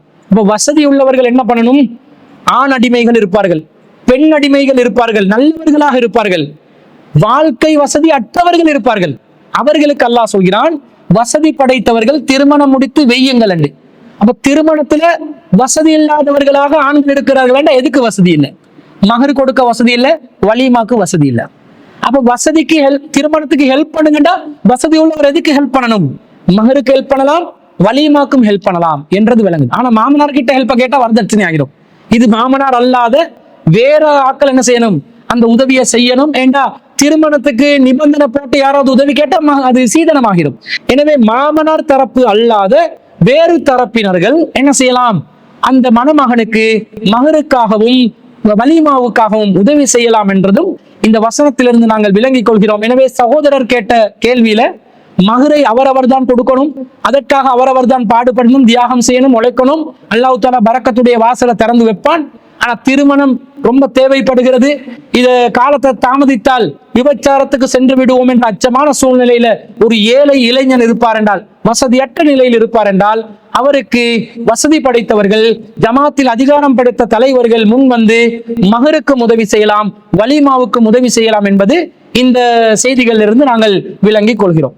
எனவே அன்பிற்குரிய சகோதரர்களே, நீங்கள் கேட்ட முக்கியமான கேள்விகளை தெரிவு செய்து நாங்கள் இந்த வாரத்தில் சிடிஜே உங்கள் கேள்வி நேரம் நிகழ்ச்சியூடாக பதிலளித்திருக்கணும். இன்னும் பல கேள்விகள் வந்திருக்கின்றன. இன்ஷா அல்லாஹ் அடுத்தடுத்த வாரங்களில் அந்த கேள்விகளுக்கான பதில்களை தருவதற்கு நாங்கள் தயாராக இருக்கிறோம் என்பதை கூறிக்கொண்டு, திரையில் தென்படக்கூடிய வாட்ஸ்அப் இலக்கம் நோட் 76415425 என்ற வாட்ஸ்அப் இலக்கத்திற்கு உங்களுடைய கேள்விகளை தெளிவான முறையில் எழுதி அனுப்புமாறு கேட்டுக்கொள்கிறோம். எழுதுவதற்கு முடியாத நிலையில் உள்ளவர்கள் மாத்திரம் வாட்ஸ்அப்பில் ஆடியோ பதிவாக, ஆடியோ நோட்டாகவும் மிக தெளிவாக உங்களுடைய கேள்விகளை கேட்டுக்குமாறு கூறிக்கொண்டு, இந்த வாரத்திற்கான கேள்விகளுக்கான பதில்களை அளித்து முடித்து விட்டோம் என்ற வகையில் இந்த வாரத்தின் நிகழ்ச்சியை நாங்கள் நிறைவு செய்து கொள்கிறோம். வஆகிரு தஅவானா அனில் ஹம்துலில்லாஹி ரப்பில் ஆலமீன்.